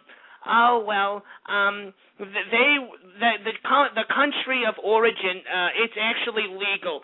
So, it's out of the United States jurisdiction, so the Secret Service agents can't be prosecuted for statutory rape when they conducted their philanderous sexual liaisons in another country. I'm telling you, they're going to fall back on that. You know it, and I know it. Anyway, I want to hear from you. What do you think about this? This Secret Service prostitution scandal widens. All right? They were out there patronizing prostitutes in El Salvador. So I want to hear from you. 646-652-4869. Let's take some more callers here. We've got, who is this? 949. What's going on? You're taking too long. 209, you're on the horn. Yeah. Oh, Jesus Christ, you stupid deaf mute. 706, what's up? Hey, am I on? Yeah, you're on. How you doing? Hey, Ghost, it's Randall. I'm great. How are you doing? I'm not too bad, man. Just, a little jaded by, all the damn ass clowns that are trying to, besmirch my show, and not very happy with the international relations, but other than that, I'm all right. I hear you, man. I hear you. Hey, to that kid, that called up earlier. I don't understand why your jimmies are so rough for right now, but good Lord, you need to calm down. Don't talk to my man Ghost about it like that. That's damn wrong. Anyways, I was going to talk to you about this Colombian scandal. Is that cool? Go ahead. Yeah, okay, so anyways, it's wrong. I mean, the only thing I got against these Colombians is my shotgun, but anyways, like, the thing is, the Secret Service... Sit there, you stupid cheese whiz guzzling hick. Shut up! You stupid racist. I'm going to sit over there. What the hell is that supposed to mean? I don't think I like about Colombians with my shotgun, but shut up. All right, you pay a compliment to Colombians, for Christ's sake. You don't besmirch Colombians in that fashion. They happen to have a lot of good qualities, all right? All right? I mean, I've never met anyone that could swallow heroin like a Colombian, all right? I'm just, anyway, we're not talking about that right now. We're talking about the Secret Service investigation widening to El Salvador. And I want to hear what you got to say about it. 570, what's up? You're on the horn. And so, my fellow Americans, ask not what your country can do for you. Ask what you can do for your country.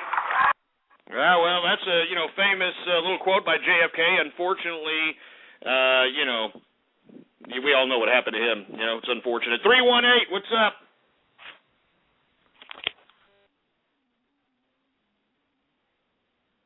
All right, how about 602? You're on the horn. Yep. Jesus Christ. 352, you're on the horn. Hello? Yeah. Hi. What's going on? How old are you? I'm 13. Don't lie. You're 8 years old. Don't tell me you're 13. 13-year-olds sound a little older than that, son. Liar! I'm a 13-year-old. No, you're not. You're 8 years old, for Christ's sake. Where are your parents? I'm not 8 years old. Where are your parents? 8 years old. I am not 8 years old. You're 8 years old, kid. What are you talking about? I can hear it in your voice. Where are the parents? Because I have a puny voice doesn't mean I'm 8. Oh, my God. Come on. Are you kidding me? No. Oh, get him off. Get this kid off. Get him off, for Christ's sake. Are you hearing this? Are you all hearing this, for Christ's sake? I mean, where are the parents? Where are the parents, for Christ's sake? Good God. Oh, Jesus. We're supposed to be talking about the Secret Service investigations widening, no pun intended, to El Salvador.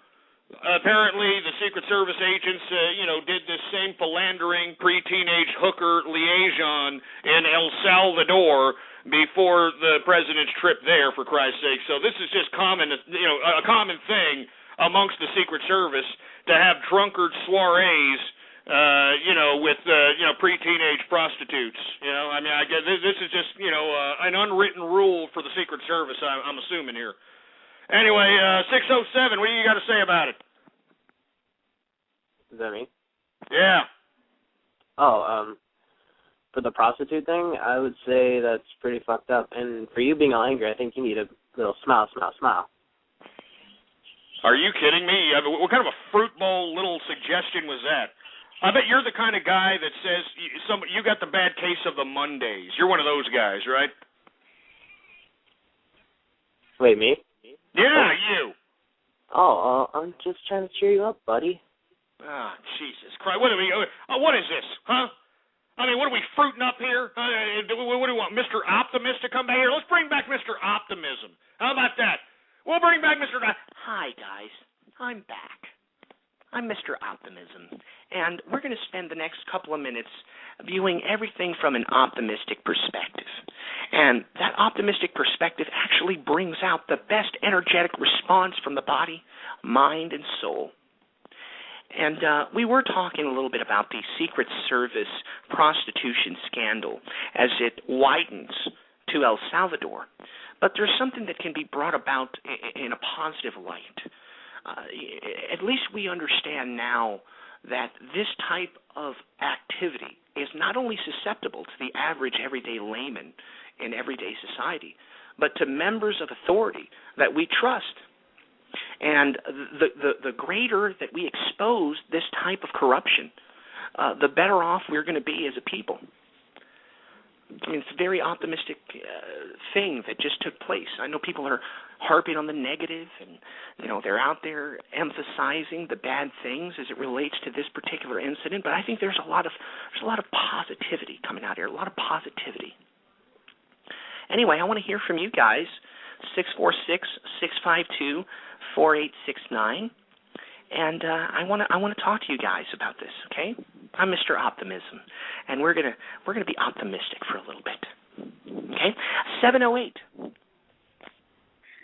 Tony for president. Whoa! Oh, that's obviously a young little male there that is obviously not being taken care of by their parents. But you know what? There's something positive related to that particular little prank call. At least that young gentleman is not out there during the peak hours of juvenile delinquency, which happen to coincide with the hours of this show. And as opposed to that juvenile actually partaking in delinquency out in everyday society, he's listening into the program. And as long as they're listening into this program and not going out there and conducting themselves on a delinquent fashion, that's the positivity in that particular prank call. That's the positivity that this program inspires. Anyway, let's continue going, shall we? 865. Well, I was calling about the scandal, and the things that I'm reading on my news feed is that it's not over, that it's happening. And it's happened a lot more than just the last one. There's previous ones that they're investigating, so don't be surprised if a lot more comes out. How you doing, Misty Kins?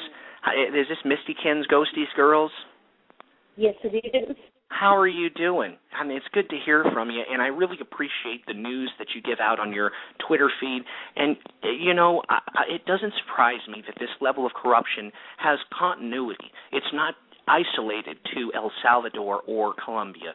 But once again, I mean, there's a positive spin we can throw on this. I mean, at least we are exposing the corruption within authority figures that we're supposed to trust. I mean, don't you agree? Yes, I agree. And I can't talk to you when you're doing that voice because I want to giggle. Oh, I'm sorry. Well, I'll go ahead and just put you on hold there, Ghosties Girls, but I appreciate you calling. And, I wouldn't be surprised if the Secret Service prostitution hooker scandal widens so wide that we, see the ugliness inside, if you will. Anyway, let's move on, shall we? I want to talk a little bit about another subject matter, and I want to talk a little bit about the White House's claims that it is going to veto something coming around the pipe called CISPA. And for you folks that are unfamiliar with what the hell CISPA is, it's called the Cyber Intelligence Sharing and Protecting Act. Now, what this entails is it's going to absolve any kind of legal liability from Internet service providers from obtaining information for the government.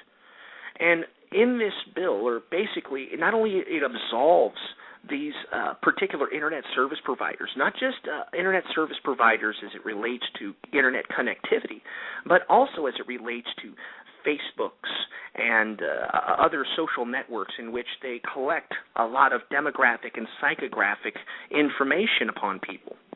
Well, this is basically going to absolve them from any kind of legal ramifications relating to the bequeathing of this information to the government.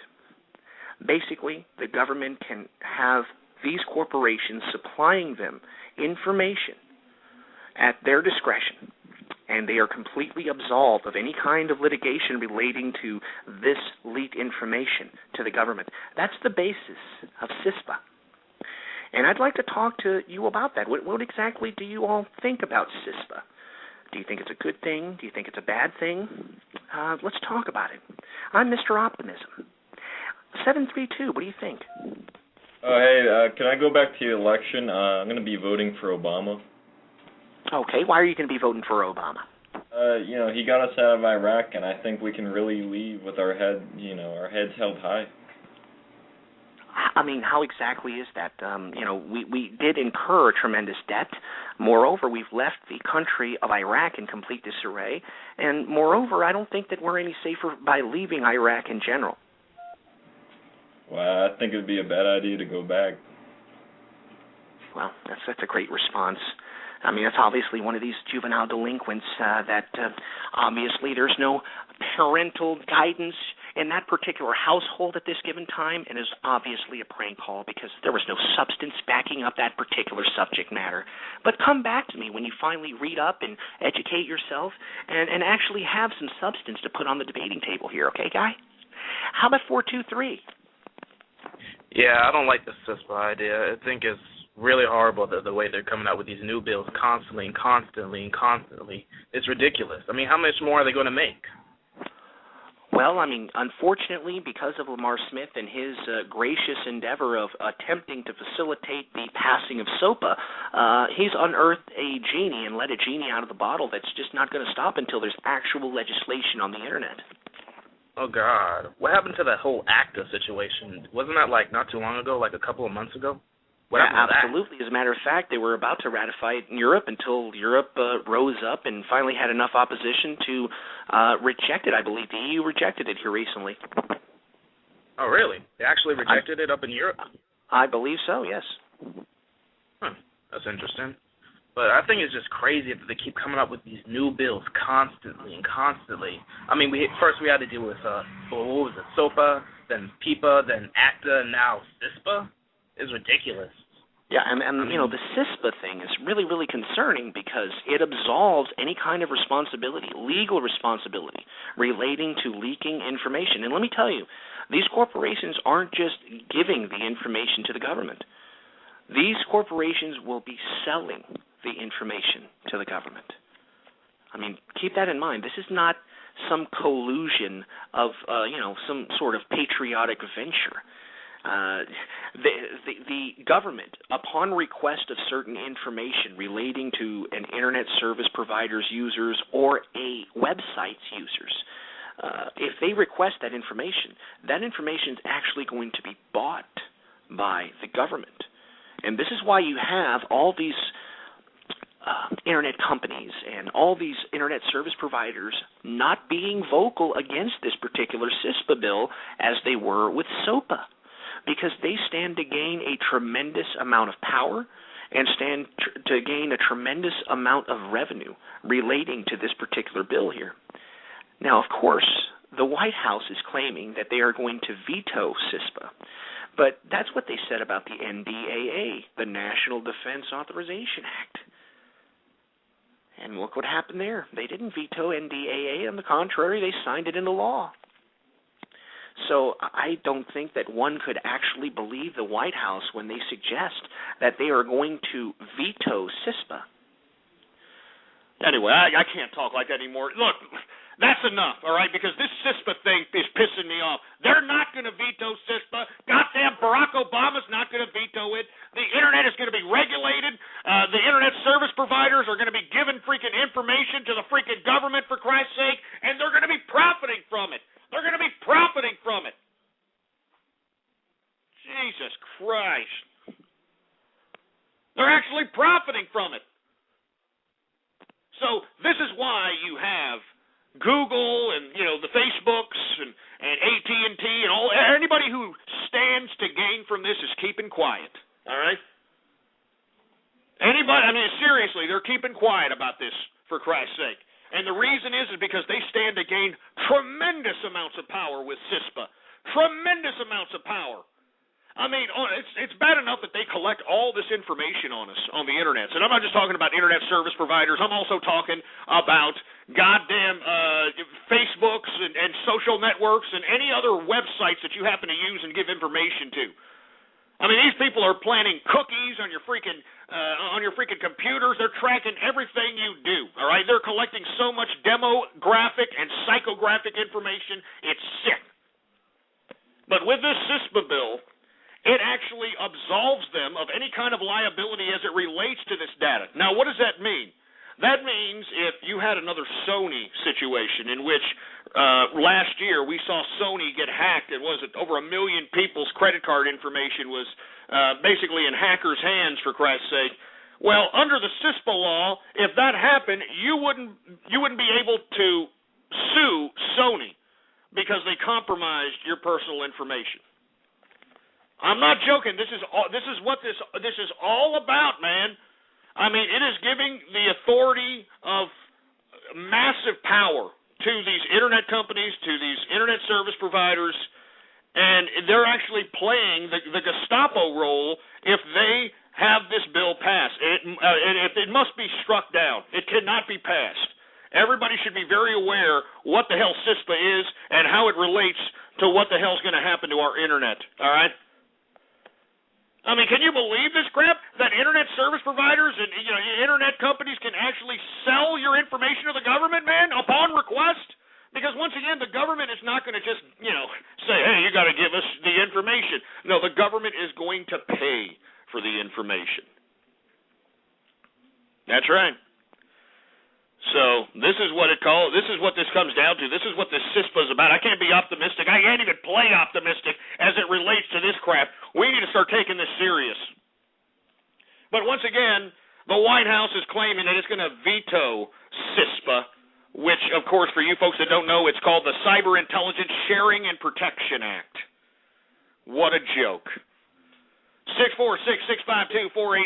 What do you think about CISPA? Area code 209. What's up? I like CISPA. It protects me from people like you and stuff. What, a sentence fragment, and that's your statement? That's the basis for, why the thing should be passed, one sentence fragment? Yeah, I think so. Because you're Shut up, you stupid aspie idiot. 201, what's up? Oh, Jesus Christ, he's playing with his Becker shaft. How about 706? You there? Oh, Jesus Christ. What is this crap? What is this garbage here? I mean, what is this? Did somebody put in a forum post, hey, if you're a deaf mute, call 646-652-4869? I mean, seriously, man, enough of this crap, all right? I mean, why do you people even call up and wait on hold for 30, 40, 50 minutes, an hour, and then when I call on your stupid idiot ass, you say nothing? You say absolutely nothing. Can you explain the logic behind that? I would like the mental capacity or the mental perception behind that idiotic idea. Please, somebody give me a call and tell me why the hell you do that. Jesus Christ. 347, what do you think about CISPA?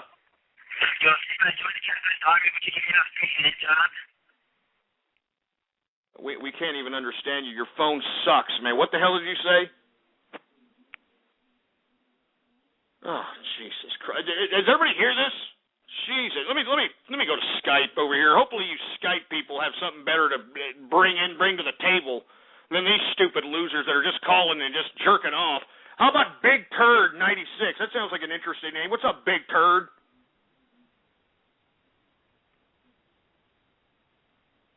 I mean, you see what I'm saying, man? I'm hanging everybody up. That's what I'm going to do right now. I'm hanging everybody's ass up right now. Everybody's being hung up on right now because you people suck, all right? All you people are being hung up because every time I call on you idiots and y'all are just sitting there, you do nothing. You sit there and do nothing, so you're all being clicked off, each and every one of you. All right, I'm clicking everybody's ass off. You're all being hung up on because you people are freaking deaf mutes. You have no freaking personality, and you don't deserve to be on this show. You don't deserve to be called upon. You don't deserve to be interviewed. You don't deserve to be heard, period. So I'm just hanging everybody up. Hang them all up, engineer. Hang them all up. I don't care. I'm not going to sit here and continue on with this crap. Hang them all up. Stupid pieces of garbage. Hang them all up. All of them. All of them. Stupid idiots. Jesus Christ. It makes me sick, man. You know what I mean? Why are you calling up if you're not going to say anything, for Christ's sake? Jesus Christ. Here, some new people just called up. Let's see if they have something to say, or they're going to be stupid, dumbass, deaf mutes. Hey, I'm telling you this right now. If you're a deaf mute, I'm giving out your number. I'm saying this right now. If you are a deaf mute, I'm giving out your freaking number. I would much prefer you say anything then not say nothing. Because if you don't say anything, then you're a no-personality-having prick, and you deserve to have people call you to basically show you how to have a personality, all right? 860, you're on the horn. Omar Smith. What? What did you say? Your ship. Jesus Christ, you're cutting out with your goddamn EBT phone, you stupid little twerp. 262, you're on the horn. Hey, Ghost. What's up? I was just wondering, do you like bananas? No, but I hear your mom likes shitting them out of her ass pipe. What is it, 516, what's up? Hey, Ghost, how you doing? How's it going? Yeah, I got to tell you, this whole CISPA thing is horribly blown out of proportion. I mean, not on our part, but I mean, the way that the way that everybody's saying, yes, Obama's definitely going to say no to this bill. Well, I don't get it. I mean, it's a bad bill. What are you talking about? I mean, everybody, I had a club meeting, and when they asked for any other announcements, I mentioned SOPA. Jesus Christ. Well, I mean, learn how to spoken. How about that, man? How about learning how to spoken a little bit? 949, what's up? What do you think about CISPA? Oh, we've already called on 949. Get out of here. 517. Yeah. What about PCIPA? What happened to that? Is that still around? Well, they amended it to death, and it didn't really transpire any validity amongst the people in Congress. But believe it or not, we have over 100 co-sponsors on this bill with CISPA, and both sides of the political aisle are in favor of this particular legislation, and they're going to pass it. And according to Obama, he claims he's going to veto it, but that's what he said about NDAA, and now it's law. Right. Well, yeah. Yeah, well, great. Thanks. Yeah, very proud of you. 502, what's up? Water.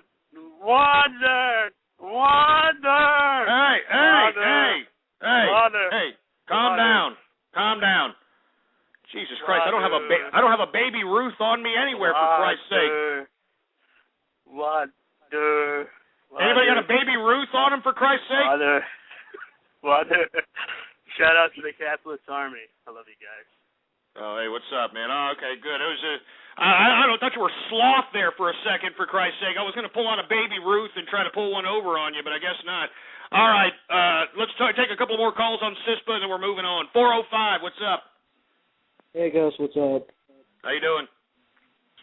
Well, there were two things I wanted to talk to you about, but first, the thing about this CISPA thing, I actually hadn't heard about it until I started listening to your show, and I just tuned in a little bit ago, so I'm kind of freaking out. This is kind of scary, to be honest. You're damn right it's scary. Are you kidding me? I mean, these Internet providers, and not just Internet providers, Internet services that compile all this information on you can now be called upon by the government to suffice any information that the government wants, and the government's going to pay them.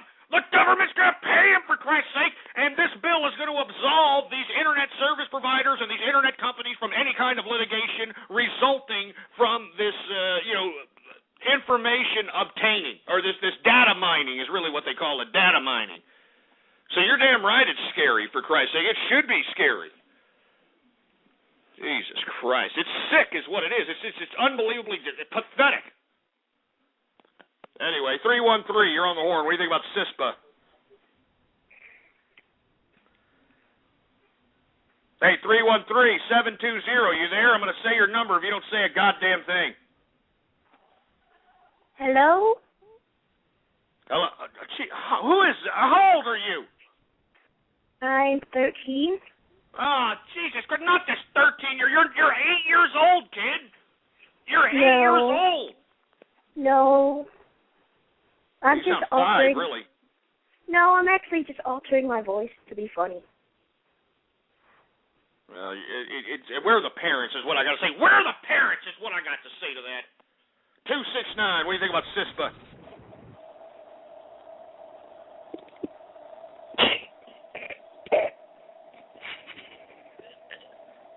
You want me to say your number? Say something. Jesus Christ, with these 8-year-olds, for Christ's sake. What? Goddamn you stupid parents! Watch your stupid children! Jesus daycare, you dicks. Jesus Christ. I should be getting paid by these parents for babysitting these kids. I should be paid by these parents for babysitting these goddamn kids. Jesus Christ. Oh, my God. It's sick. I should be getting paid for babysitting these twerps. Jesus Christ. Give me the mic. Give me the mic, for Christ's sake. Freaking 8-year-olds, man. Jesus Christ. I'm going to move on. All right, you idiots don't care about CISPA, all right? Even though you're taking advantage of the internet, you're trolling me, you know, you think it's a big freaking joke, for Christ's sake. You just wait until your information is given to the government and your ass is prosecuted for things that you do on this freaking internet, boy. All right? You just wait. Anyway, I want to talk a little bit about the United Nations patting themselves on the back for the conviction of Charles Taylor, which happens to be the ex-leader of Liberia. Now, the reason that they convicted Charles Taylor was because he backed up rebels in the Sierra Leone area by supplying them armaments, supplying them weapons in exchange for what they called blood diamonds. And for you folks that don't know what blood diamonds are, we'll look it up and you figure it out for yourself. But anyway, as a result, according to the United Nations and the Hague trial, Charles Taylor was responsible for the deaths of over 50,000 people relating to him supplementing the armaments of the Sierra Leone rebels. And the United Nations and the Hague are patting themselves on the back here, saying that, oh, this should go out to all of you heads of state. You can't hide behind your stuff. I don't know what the hell they're trying to pat themselves on the back about. I mean, Charles Taylor is such an insignificant belligerent to the international stage. It's pathetic. And what, the United Nations wants a freaking cookie, for prosecuting Charles Taylor, for Christ's sake? I mean, give me a break. I mean, meanwhile, we got Bashar al-Assad killing over 9,000 people, all right? Meanwhile, we've got, crimes against humanity going on in the Sudan. I mean, Jesus Christ, can we keep going? Can we keep going? And what, the United Nations actually has the audacity to pat themselves on the freaking back because they, prosecuted Charles Taylor, some insignificant backwoods African country leader, for Christ's sake, because he gave arms to rebel factions, for Christ's sake? I mean, I don't get this. I don't understand how the United Nations can even call this anything credible, all right? So what? He's the first head of state to be tried for crimes against humanity since the Nuremberg trials. Big deal. I mean, there was a big difference from the Nuremberg trials and the characters that were convicted during those trials as opposed to Charles Taylor. I mean, give me a break, man. I mean, the United Nations just needs to they just need to go away. I mean, the United States needs to stop funding the United Nations. It's an insignificant international institution that has been proven moot.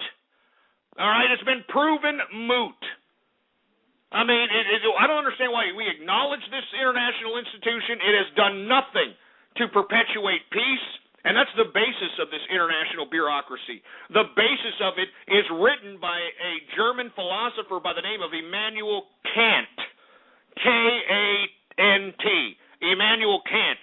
And he wrote this idea of an international bureaucratic system in a piece that he called Perpetual Peace. All right? And he believed that this bureaucratic international entity, which he dubbed the League of Nations, henceforth at the turn of the 20th century, that's what they called the United Nations prior to adopting the name United Nations.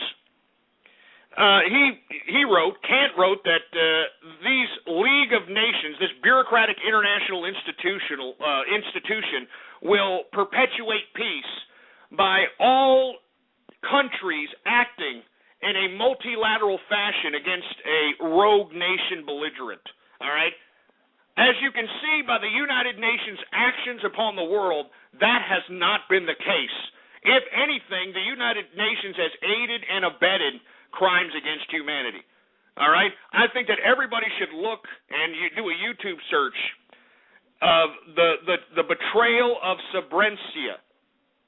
Srebrenica was a place that, well, I don't want to get into the geographics and all this other stuff, but inevitably they were having ethnic cleansing in the Kosovo region. And the ethnic cleansing was the Serbs going out and moving out the Muslims within a certain enclave in Srebrenica. All right? And the United Nations actually sent in, quote-unquote, peacekeepers during this episode of Srebrenica to supposedly diffuse the ethnic cleansing situation.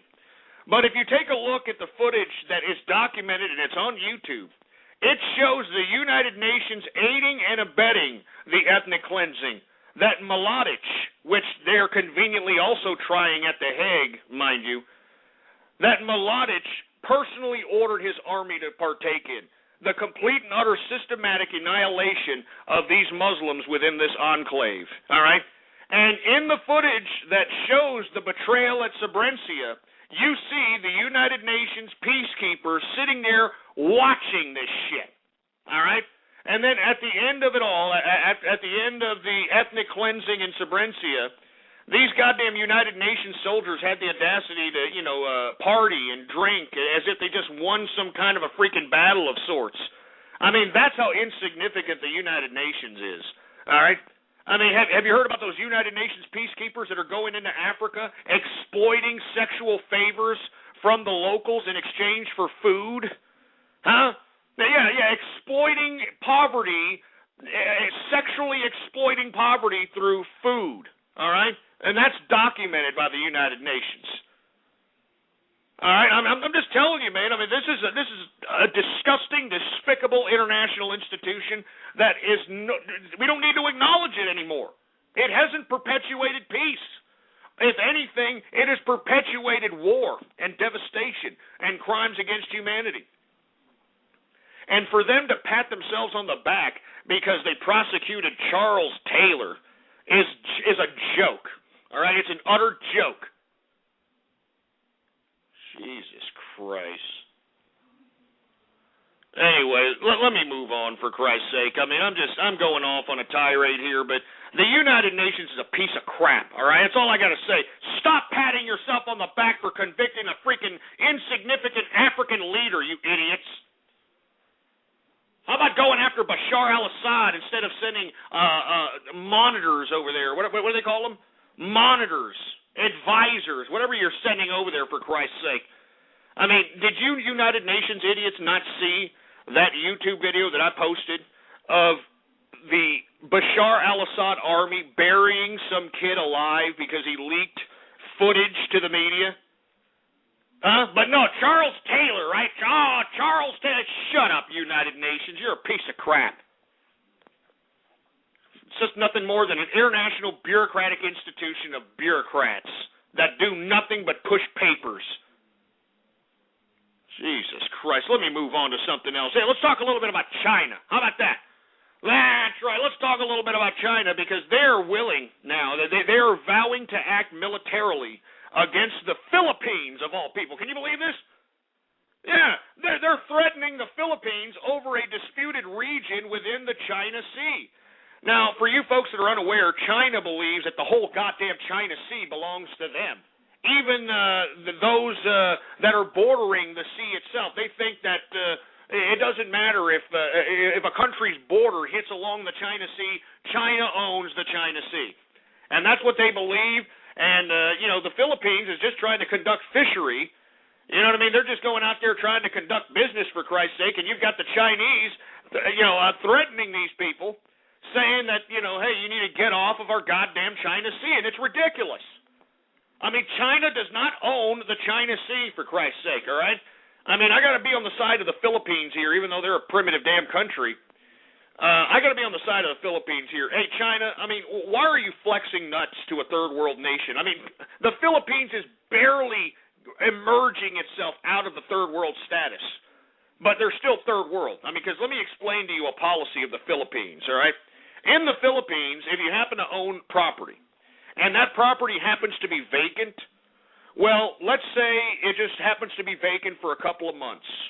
Well, some, vagrants or derelicts find out that your crap is vacant. They can move into your house or move into your property and actually squat legally through the government's help. They can legally squat on your property if it's left vacant. And then you've got to approach the government to, evict these people off of the property. I'm not joking. This is how third world the goddamn Philippines is. I'm not joking.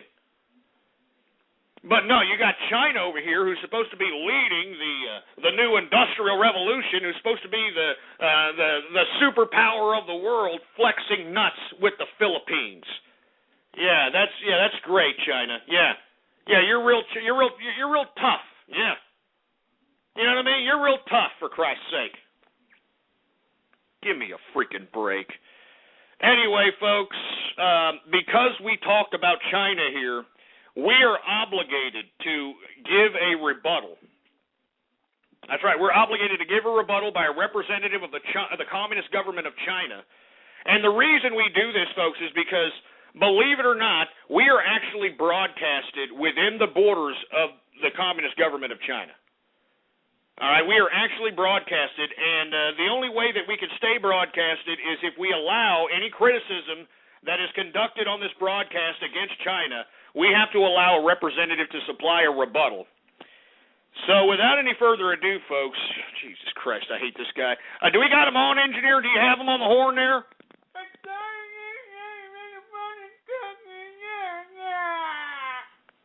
Well, according to the engineer, he's on hold, folks.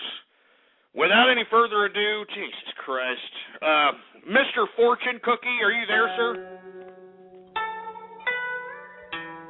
Oh.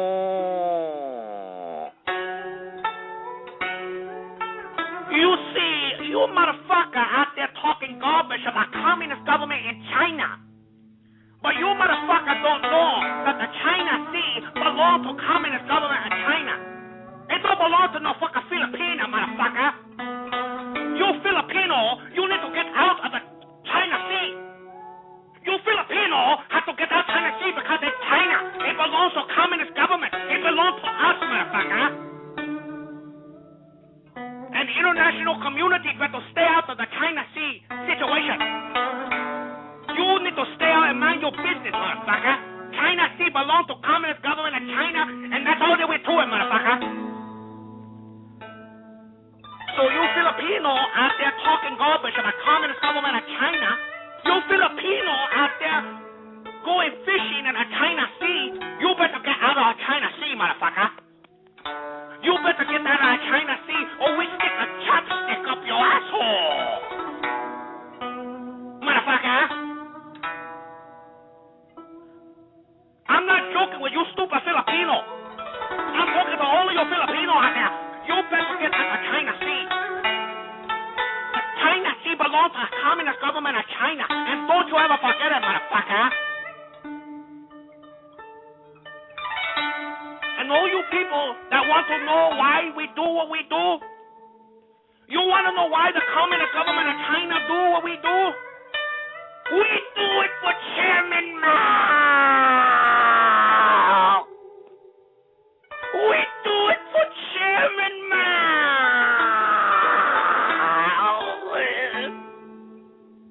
We do it for Chairman Mao.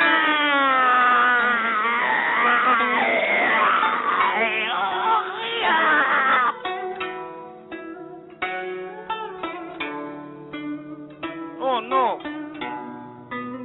Oh no, my stomach hurt. Oh no. Oh.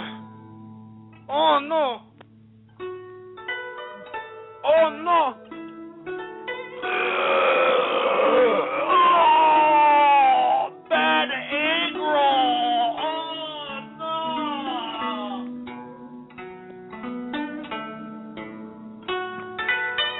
I got nothing else to say. I am Mr. Fortune Cookie. Thank you very much. All right, get his ass off. Get him off, engineer, for Christ's sake. I'm sick of that guy. I mean, what an arrogant bastard that guy is. You know what I mean? Give me a break. If he's lucky he's not, he's lucky he's not in front of me. I'd blindfold his ass with dental floss if he was in front of me. And you know what I would do? Not only would I blindfold him with dental floss, I'd say, hey, it's not hero, it's hello, you stupid egg-roll-eating prick. It's not hero, it's hello. Anyway. Jesus Christ. Anyway, once again, we were talking about how China is vowing to act militarily against the Philippines over the China Sea. And I want to hear what you have to say. Excuse me, I want to hear what you have to say about it. 646-652-4869 is the number to call. Let's hear what people have to say about China.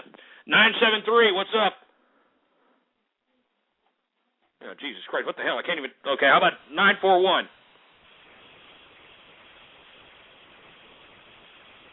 Hey, 941, you there?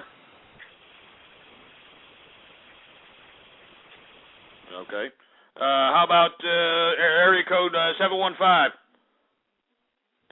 Hello, Napa Auto Parts Maynard speaking. What? Napa Auto Parts Maynard speaking. What can I do you for? Oh, Jesus Christ. What are you, a Canadian? There's something very Canadian going on here. Are you Canadian? No, I'm up from Fargo, North Dakota. Oh, Jesus. You're from Fargo? Yeah. Yeah, what is there to do in Fargo? Is there any, hopping bars, hopping clubs? I mean, what are the chicks are hanging out with loose booty? What's going on? They got a couple of them tractor pulls up here. Them are pretty fun.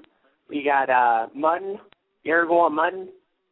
No, I never went mudding, no. Is that something that attracts the chicks? Well, yeah.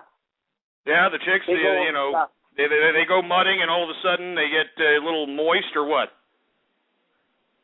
I would think so. Oh, Jesus Christ. Get him off. Get him off. We got Hicks from Fargo now calling. Hicks from Fargo, North Dakota. Anyway, who else do we got? 760, you're on the horn. How about turning down your radio, asshole? 919, you're on the horn. Hey, Ghost. Yeah. I know this is kind of bad, but my dad never taught me to throw football. Could you possibly do that? Teach you how to throw a football? Yeah. Well, what was your dad doing? My dad wasn't in my life, and I was just wondering if you could, maybe. Man, whose fault is that? Did Mom cheat or did Dad walk out? It was both, man. What do you mean? You found Mom cheating, and you just said, the hell with this? She was with an immigrant, with some like tan guy.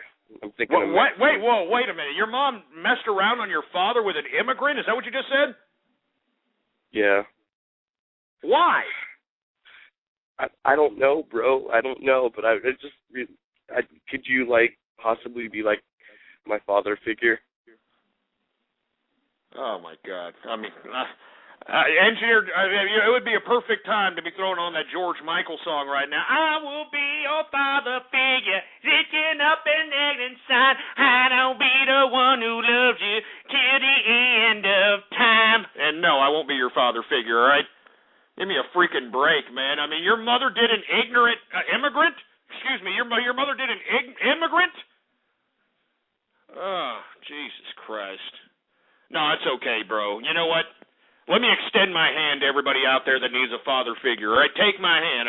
I will be your father figure, the biggest one that ever sighed. I will be the one who loves you till the end of time. Anyway. We're getting off keister here. I mean, this show's, it's screwing up. I mean, I'm trying to be serious. We got serious subject matters to talk about, and here we are. We're talking about George Michael, father figure, for Christ's sake. Anyway, we were talking about how China is vowing to act militarily against the Philippines over the China Sea. Let's move on. Today in Pakistan, Pakistani's top court is actually convicted its own Prime Minister, Yusuf Raza Gilani, of contempt. Now, for you folks that are unaware, there is a big dissension between the civilian government, the Pakistani military, and the Pakistani judiciary system. And back in, I believe it was last year or 08, I believe it was 08-09, the judiciary actually attempted to prosecute the previous prime minister. His name was Zardari. And in an attempt to prosecute Zardari, the Prime Minister, Yousef Razi Gilani, blocked the prosecution, stating that Zardari had immunity. Well, nobody likes their bureaucratic system intercepted of power. And as a result, the judiciary basically pursued charges on its own Prime Minister in a contempt of court type of a measure because of his blocking of the investigation of Zardari. I mean, this is really what it comes down to, and not to mention that the military is involved in all this. The military is looking to throw a coup on the country. I wouldn't be surprised if the military and the Al-Haqqani network, which are both working in cohesion, and that's my particular persuasion, they're working in cohesion. These people right now are licking their chops at this particular judiciary decision, because this is going to throw the civilian government into complete disarray, and it's going to spell utter disaster, all right? Utter disaster, for Christ's sake, as it relates to the region. And I'm sure India has got its eyes glued to this situation also, because they sure as hell don't want the military to take control of Pakistan again, because if the military takes control of Pakistan, they're going to try to throw some attacks at India over the disputed area of Kashmir, and we got a hectic situation out there. So keep your eye on Pakistan. It's a freaking powder keg, and it's ready to blow. So once again, Pakistani's top court convicts its own prime minister, Yousef Razi Gilani, of contempt. Anyway, it is now the third and final hour of the True Capitalist Radio broadcast. And of course, I am your host, the man they call Ghost. And once again, folks, I want to thank everybody for tuning in with me. Before we get into anything else, I'd like for everybody to please retweet the broadcast, go to the social networks, go to the forums, go to the blogs, and spread it around like wildfire, and let everybody know that True Capitalist Radio is in effect and in the house. And, of course, for all you fat, lazy-ass hambos that are too lazy to open up another freaking browser window, we got all kinds of little buttons underneath the player there. We got all kinds of Google Plus buttons, Facebook like buttons, retweet this button, share this buttons. Use and abuse those freaking buttons, baby, all right? It's just a freaking click, for Christ's sake. God damn it. Anyway, before we get into anything else, hey, engineer, do we have any goddamn Twitter shout-outs to be had out here?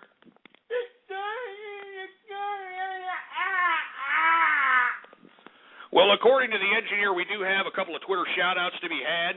And if you want a Twitter shout-out right here, right now, live on the broadcast, all you've got to do is retweet the first tweet on the Twitter account. That's what we're going to do right now. We want to retweet the first tweet on that Twitter account, baby, and I will give you a goddamn Twitter shout-out right here, right now, live on the True Capitalist Radio broadcast, all right? Retweet the first tweet on the Twitter account. And let's see who we have here. We've got Assertive Rachel, all right? We've got Amy Daly XXX, the trans testicle porn star. I wonder if it's because of you I've got so many trans testicles listening in. And not to mention, I don't appreciate that soundboard. Terezi Pyrope, okay? We've got The Man with the Plan. Who else we got? We got The Brew Crew 99. We've got Mad Cow for Ghost. Just shove it up your ass, Mad Cow for Ghost. Shove it up your clogged up pooper. We've got the Butthole Express. Oh, Jesus Christ. We've got Philly Beefcake. Ah, man, come on. Somebody named Quiet Brony. All right, Quiet Brony, really? Jesus Christ. Who else do we got here? We got My Little Rebirth again. Ah, Jesus Christ. Sir Cuddlebutt. Are you kidding me? Equestrian Civilian. G-Man Capitalist. All right. DMC or D McGee 627. What's up, man? Who else we got? We got Moonman XXX. Who else do we got going on here? We've got Kyrian _M93. What's going on? Who else we got? We got CM Punk is a god. All right, CM Punk is a god in the house. Who else do we got here? We already said that asshole's name, for Christ's sake. There's Tankies for Ghost. There's Professor Poop Tickler professing poop. Here is who else we got? Already Weena One Actual. Weena One Actual. Who else do we got going on here? We got Dark Razors in the place. What's going on to Dark Razors? We've got Simply X. All right. We've got Speed Mobile 91 in the place. We've got Trixie Fixie 305. French doors. What's going on to Trixie? We got Canadian Bronies in the place. We've got Ghosties Girls in the house. What's going on to the Ghosties Girls in the place? We got Seven Leaf B in the house. What's up, Seven Leaf B? Somebody named Stick It where the sun don't shine. We got Vet of Forum Wars in the place. Man, we got a lot of people tweeting up, man. Matino in the house. What's going on to Matino 199 in the place? We got the Hairbinger. What's up, the Hairbinger in the house? Who else we got? We got Jesus Christ. Who else we got going on over here? We got TCR Hoodie. Yeah, real funny, you jerk. All right. We got Syrian Brony. Are you kidding me? Syrian Brony? Are you actually representing your bronyism out there in the streets of Syria? I doubt it. I sincerely doubt it. Anyway, we got Burn Castle Witch in the house. What's going on? We got Regular Capital in the house. Man, we got a lot of freaking people up in here. We got a lot of people tweeting up, man. I appreciate this. No kidding, man. No doubt. Lots of people listening in to the Capitalist Radio broadcast, baby. The true Capitalist Radio broadcast. Who else do we got? We got Canadian Capitalist in the house. I want to say what's up to Dutch Capitalist, Aussie Capitalist. What's going on to Folsey? I definitely want to say what's up to B-Town Capitalist. What's going on to, who else? It's Sly Fox in the house. What's up to Spirited Rose in the place? We got Jimmy Kudos in the house. Who else do we got? We got so many people tweeting up, it's unfreaking real. Anyway, that's enough. That's enough, for Christ's sake. All right? Anyway, let's go ahead and move on to the broadcast, because we are running out of time, for Christ's sake. And we're not even, Jesus Christ, we're not even halfway done with the broadcast. Anyway, we're talking about how Pakistan's top court convicts its own Prime Minister, Yousef Raza Gilani. But let's talk a little bit about Syria. 16 dead today after explosions flattened homes in Hama.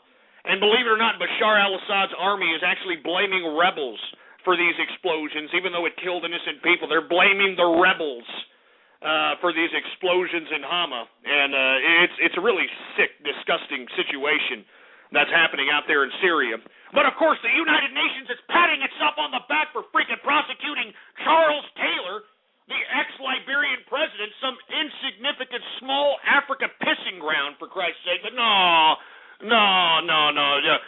Forget about Syria, right? Forget about the fact that Bashar al-Assad is killing his own people, over 9,000 of his own people, just so he can sustain his own dictatorship. And what is the United Nations doing? They're sending in, quote-unquote, advisors and, quote-unquote, monitors. That's what they're doing. And what the hell are you monitoring, UN, huh?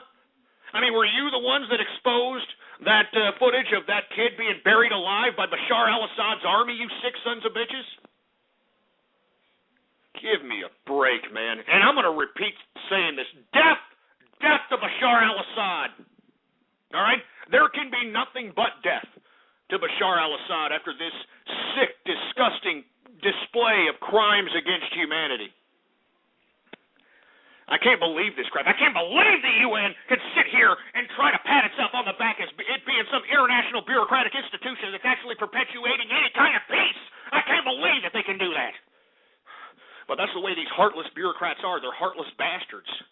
You know what I mean? That's why I can't stand bureaucracy, because bureaucracy does nothing. As a matter of fact, it actually benefits bureaucracies when things don't go right. When things go wrong, that's when bureaucracies claim that they have to expand. That's when bureaucracies claim they need more authority. So it's in their best interest for bureaucracies to exist and not fulfill their meant obligation.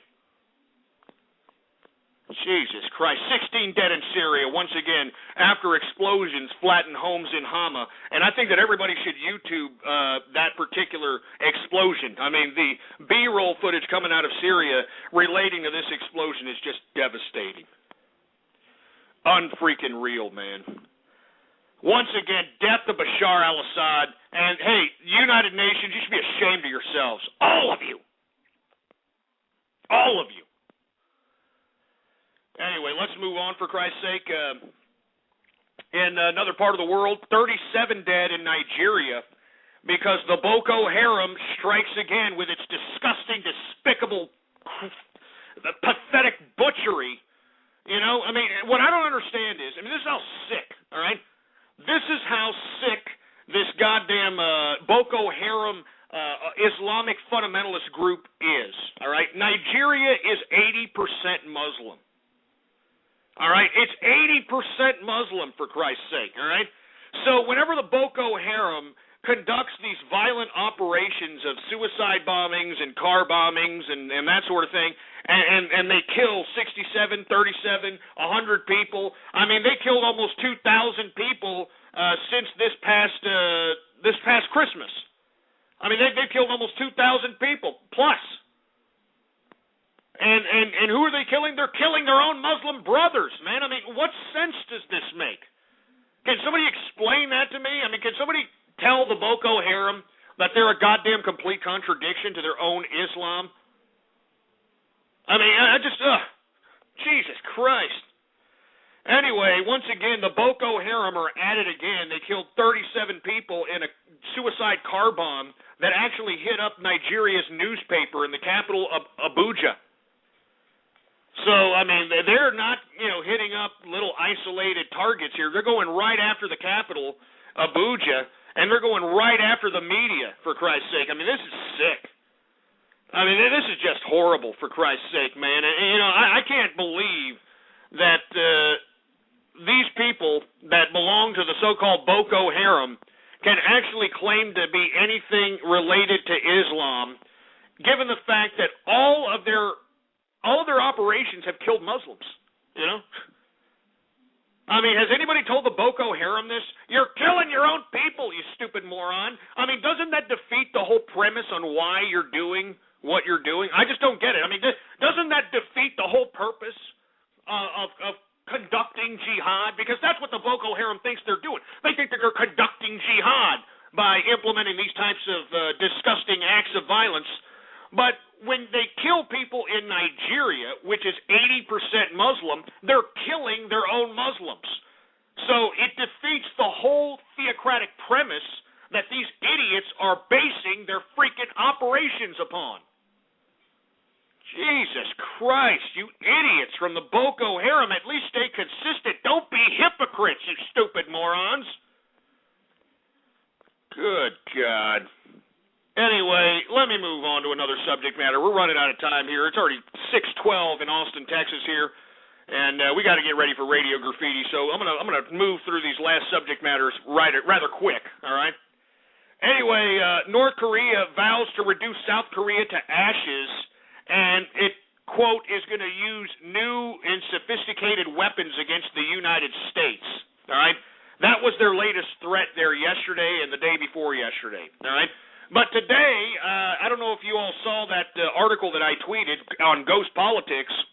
It actually shows that the missiles that they were showing off at the latest North Korean rally for Kim Jong-un, it showed that these missiles were fake. North Korea is brandishing fake missiles, for Christ's sake, man. I mean, what do you got, prop builders out there? You got prop builders out there as opposed to actual scientists? I mean, Jesus Christ. I mean, North Korea, you are so insignificant, all right? You are so insignificant, and moreover, not only are you insignificant, you're not a threat to anybody, all right? You can sit here and threaten anybody you want to. Your stupid little missile test that was supposed to show your vulgar display of power didn't even last in the air for 90 seconds. All right? I mean, I said this on the last show. You idiot North Koreans could have asked China to give firework powder, the gunpowder they use in fireworks. You could have put it into that rocket, and it would have stayed in the air a lot more than whatever in the hell kind of science you used in an attempt to launch that rocket, all right, that stupid missile. Jesus Christ, who are you trying to fool, North Korea? You're a joke, all right? You're a threat to nobody but your own people. That's the only people that you're a threat to, North Korea, your own people. You're a joke. The international community thinks you're a joke, and you know what? We're still not going to give you food, all right? You could sit here and saber rattle. You could test missiles. You can claim that you're developing goddamn nuclear capabilities, but you ain't getting no goddamn egg rolls from the United States, North Korea. Keep saber rattling, you stupid fat hambone Kim Jong-un, because you ain't doing diddly. You ain't scaring nobody. You ain't doing nothing. You're a fat, disgusting hambone that got bequeathed the bequeathed the country, and you don't even deserve it. You don't even know what you're doing, for Christ's sake. So, North Korea, shove it up your damn ass, North Korea, all right? You're not fooling anybody. You're not scaring anybody. You're a bunch of punks, and that's why I tweet at you all day long saying that to your face, because you're nothing. All right, you're a primitive, rogue nation-state that can't even sustain yourself. I mean, that's really why they're making all these threats, folks. I mean, that's why I said, we're not going to feed you. We're not going to give you any more egg rolls. I mean, that's why they're conducting these tests. That's why they're making threats. That's why they're threatening to conduct nuclear tests, because we give them food. And whenever we stop giving them food, they do this stuff, all right? Whenever we stop giving them food, this is when they start saying, we're going to make weapons. Well, you're not getting any food from us, all right? You're not getting any food from us there, you freaking piece of crap. Anyway, let me move on to some lighthearted subjects. Well, I mean, actually, they're not too lighthearted, but they're a little bit different from the international things that we've been talking about. Have y'all heard about this one Egyptian comic that is going to be prosecuted? Well, he dodged one bullet by not necessarily being prosecuted for insulting Islam, but he still has another case against him as it relates, to him, supposedly insulting Islam. Now, believe it or not, in the Islamic world, this man, this Egyptian comic named Adel Imam, is a real famous comedian within the Arab community. Real famous, all right? And he is being prosecuted under the new Egyptian government in an attempt to throw him in jail because he insulted Islam, for Christ's sake. I mean, this is how stupid Egypt is getting, for Christ's sake. I mean, didn't Egypt overthrow Hansi Mubarak because supposedly Hansi Mubarak was such a dictator and such an overlord, or whatever the hell they tried to claim Hansi Mubarak was, even though he was incrementally bringing freedom to these people? And now look at them. They brought in some new government, and now they're going to prosecute one of their famous entertainers out there. I mean, there's protests right now in Egypt against the prosecution of against Adel Imam. You know what I mean? There's protests. Now, why are you protesting, Egypt? I mean, you brought this dumbass government into existence. You brought these laws into existence. Why are you bitching? Why are you bitching now? Jesus Christ. I'm telling you, I mean, Egypt really makes me sick, man. I can't stand Egypt, man. I mean, there was no intellectual premise for their damn revolution. It was nothing but a bunch of sweaty, wild Yehudis utilizing that as an opportunity to pillage and plunder and rape. That's all it was, man. And this attempt at prosecuting this Egyptian comic, Adel Imam, just shows you what type of dumbass, ridiculous hypocrisy is being conducted in Egypt. Jesus Christ. Anyway, hot off the presses here.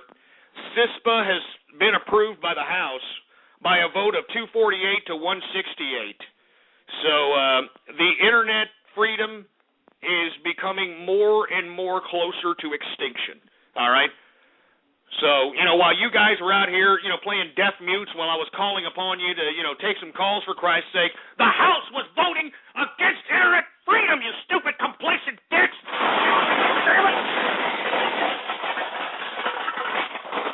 Goddamn stagnant pieces of crap!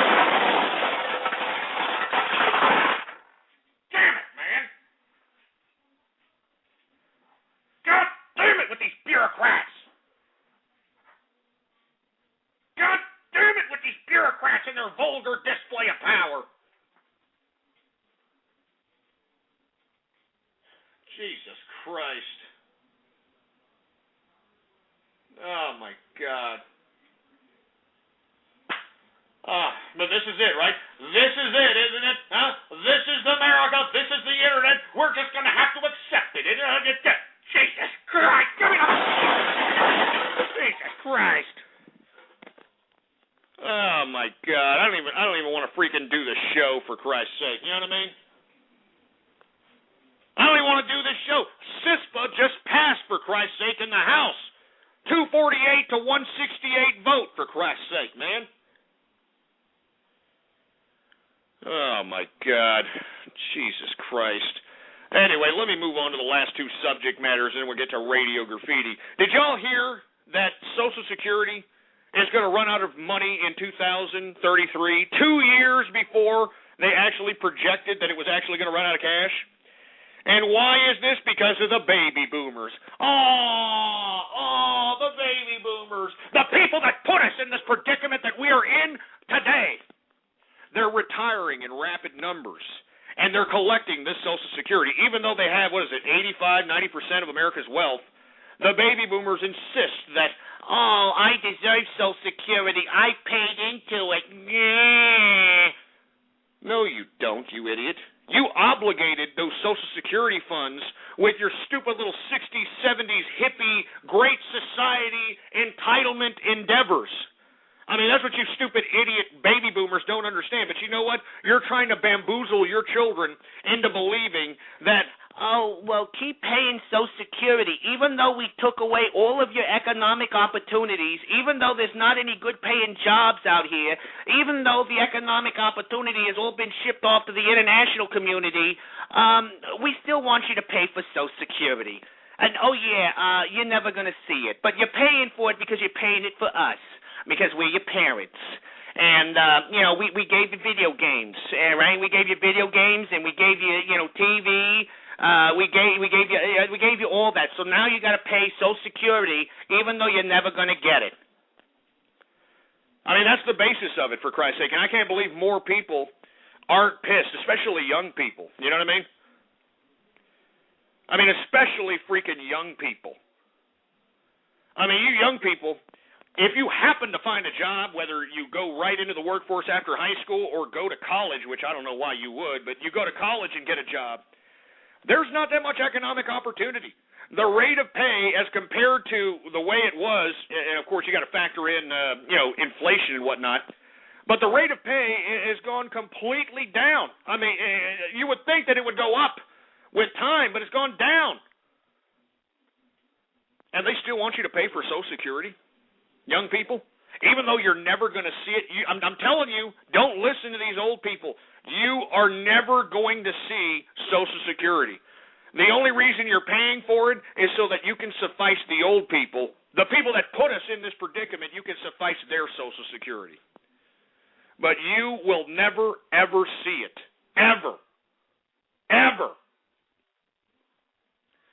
So all I'm saying is, folks, don't be surprised at this stupid Social Security issue. What the young people should be saying is, we don't want it.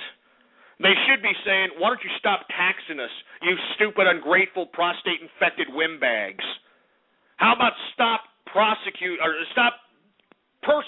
us with this tax, because we aren't going to receive Social Security when we're older.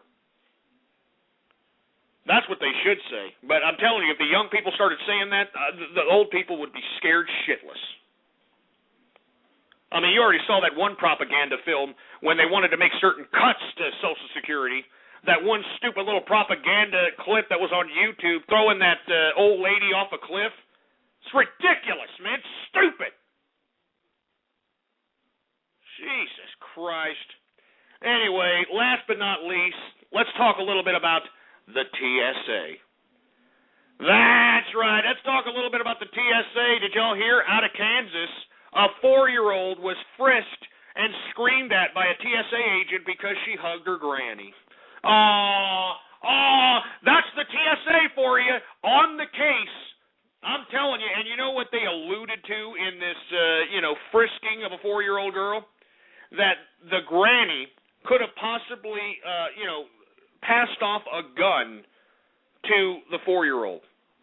That was the justification in screaming, berating, and frisking a 4-year-old. Was the fact that when she went to go hug her granny, that granny could have, kind of palmed her a goddamn 32 snub nose, or I don't know. I mean, but this is how stupid we are in America. We're just accepting this. We're being desensitized, for Christ's sake. We've got a government bureaucracy that is legally molesting children, and none of you people are doing anything about it. None of you people are doing a goddamn thing about it, for Christ's sake. These are legal child molesters. Don't you understand that? These are legal child molesters that are being bankrolled by our tax dollars, for Christ's sake. And we're just allowing this to happen. I mean, footage is everywhere. All you got to do is just take a freaking YouTube search at TSA searches and take a look at how many kids, how many innocent people, how many old people, people with prosthetics, people are just being completely humiliated just so that they can get on a freaking plane. I just can't believe this crap. I can't believe that the American people, they're just accepting this. And not to mention, folks, it's not just at airports anymore. No, it's not just at airports anymore. Now they're at the Greyhound bus stations. Now they're at the train stations. And believe it or not, they're already incrementally bringing this out. They're now on the highways. They're now on the highways. Now they're going to be able to pull you over, molest you, frisk you, and crawl up your goddamn ass with a microscope legally when you're just doing nothing from getting point A to point B. That's all you're doing, getting from point A to point B. But because the TSA has this ridiculous authority, now they're on the freeway, they're on the highway, they're going to pull you over, they're going to frisk you, your kids, they're going to molest you because they can. Because they can. And that's why these people are doing what they're doing. Why do you think these TSA people are doing what they're doing, huh? Why do you think they're doing what they're doing? Because they can. Because they have the authority to do it. They're sick, disgusting bureaucrats. And let me tell you something. You TSA scumbags, if you actually take pride in yourself, going to work every day, please kill yourself. All right? Seriously, this is not a joke. I'm not making a bit here. Please, if you're a TSA person that actually enjoys going to work and thinks that you're actually conducting yourself in aiding America, please off yourself. All right? Kill yourself. All right? Slip knot noose. All right? 32 snub to the mouth. All right? Mix bleach and pneumonia and drink it. All right? I'm serious. Kill yourself, TSA. You are providing no type of safety to this country whatsoever. All you're doing is legally molesting children. And let me tell you something. Jesus Christ. I'm telling you right now, you TSA disgusting pieces of garbage, you should all be ashamed of yourselves, all of you. And, have you noticed that these TSA workers, they don't look like they have any kind of major intellectual capacity. I mean, Shaniqua with the long fingernails, it's either Shaniqua with the long fingernails, Tyrone, or some fat bull dyke, or some fatty of a freaking, like some fat white dude. It's always those four stereotypes right there. Fat white dude, fat bull dyke, Shaniqua with the fingernails, or Tyrone. That's the TSA, for Christ's sake. You know what I mean? Seriously, that's it. So freaking kill yourselves. TSA, you piece of crap. Give me my drink. Give me my drink, for Christ's sake. God damn it.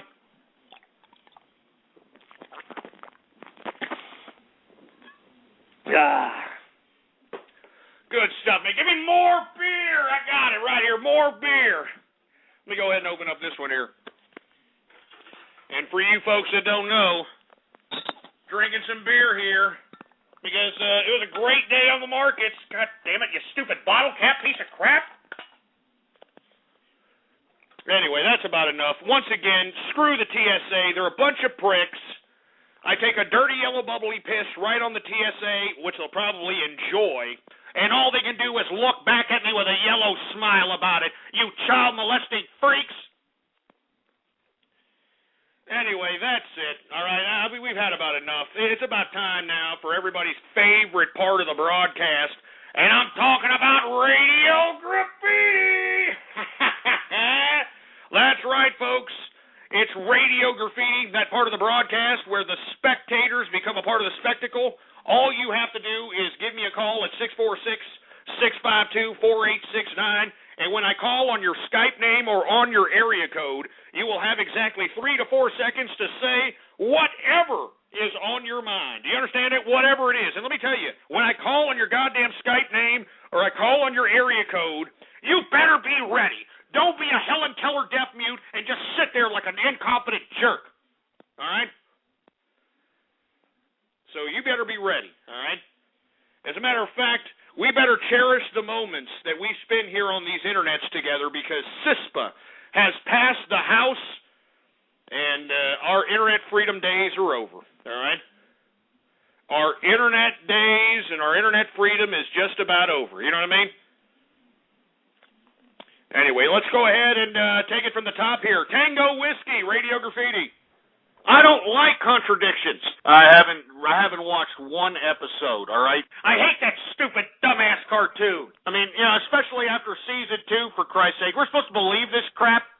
Secondly, Season 2 sucked. If you expect us to believe this, then obviously, it's forget it. Shut up. Shut up. That's a splice. Shut up. You freaking bronies. You wish I was a freaking brony, for Christ's sake. Well, you know what? Let me take that back for a second, all right?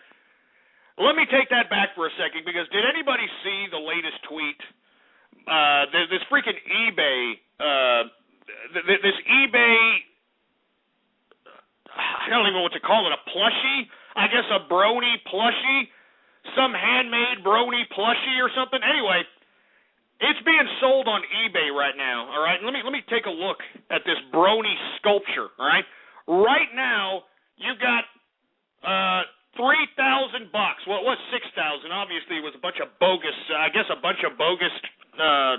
bids or something. I have no freaking idea, but $3,050 for this Queen Chrysalis My Little Pony plush. $3,050. I mean, if bronies are freaking spending money on that kind of crap, I'm going to make me a freaking brony, all right? I'm going to make me a My Little Pony and put it on freaking eBay and see if these people will drop about $5,000 or $6,000 for it, baby. Woo! But no, I'm not a brony, okay? Let's take it to the top. 808, Radio Graffiti. Yo, what's up, Ghost Bro? You want to go and slam a motherfucking Fago? Jesus Christ. Butthole Express, Radio Graffiti. Yo, what's up, Ghost? Hey, I hope you heard that my show next week, I'm going to have a porn star, Lisa Ann, on the air. I hope you will be able to listen. You're going to have porn star Lisa Ann on the air? Yeah. Who's Lisa Ann? She is a famous porn star. You look her up, man. You'll like it. You should come on the air and talk. All right, well, maybe I will. I don't know. The wife may not like that, man. 818 Radio Graffiti. 512 Radio Graffiti. Female public urination. Photos of unsuspecting women caught with their pants down in all sorts of outdoor public peak poses and situations. You will see pics taken in a variety of public venues, including bars and restaurant areas, sporting events, concerts, Mardi Gras, and many more. Watch mature woman making a very unstable pea shower. It splits. What the hell are you talking? I mean, hey, Steve Hawking, hey. We don't want to hear about your golden shower endeavors there, Stephen Hawking. I mean, Jesus Christ, did you hear this idiot? Oh, yes, golden showers. Oh, yeah, I'm looking at some bitch doing a pee-pee. Oh, yeah. I mean, give me a freaking break, man. How about 770, Radio Graffiti? Yo, Ghost! What's up? Not much. Hey, I love your show, man. You're doing good. And I just have to say, I do not agree with CISPA. I think they should just, burn it up in a flame. What? What was that last part again? They should really just drop CISPA. I mean, SOPA, this is like SOPA. It's even worse than SOPA. Yeah, you're damn right. I mean, it is worse than SOPA. But remember, the White House claims it's going to veto it. I doubt it, though. 724, Radio Graffiti. Jesus Christ. Buffalo Bill, Radio Graffiti. Hey, Ghost. I hope you don't mind that I kidnapped your granddaughter and turned her into a members-only jacket. What? And not only that, you had some fruity-ass music in the background, too. Am I supposed to believe that when you're sitting over there listening to Depeche Mode and shit? Jesus Christ, stop fruiting up, you stupid fruit. 209, Radio Graffiti. I still like that SOSPA thing. It's really cool. Yeah, well, you're a stupid moron. 336, Radio Graffiti. Governor, have my name for sure, LSI. Do the black guy handshake on my half-inch penis. I believe in milk. Shut up, you stupid remixing prick. 516, Radio Graffiti. Hey, Ghost. Look, in my opinion, I think actually Obama is going to veto the bill because it would give him votes. No, it ain't going to give him votes. Are you kidding me? I mean, with this bad economy, with this bad foreign policy, America being laughed at on the international stage, absolutely not. How about 949, Radio Graffiti? My little ham bone, my little ham bone. Shut up, you stupid moron. Shut your face. 323, Radio Graffiti.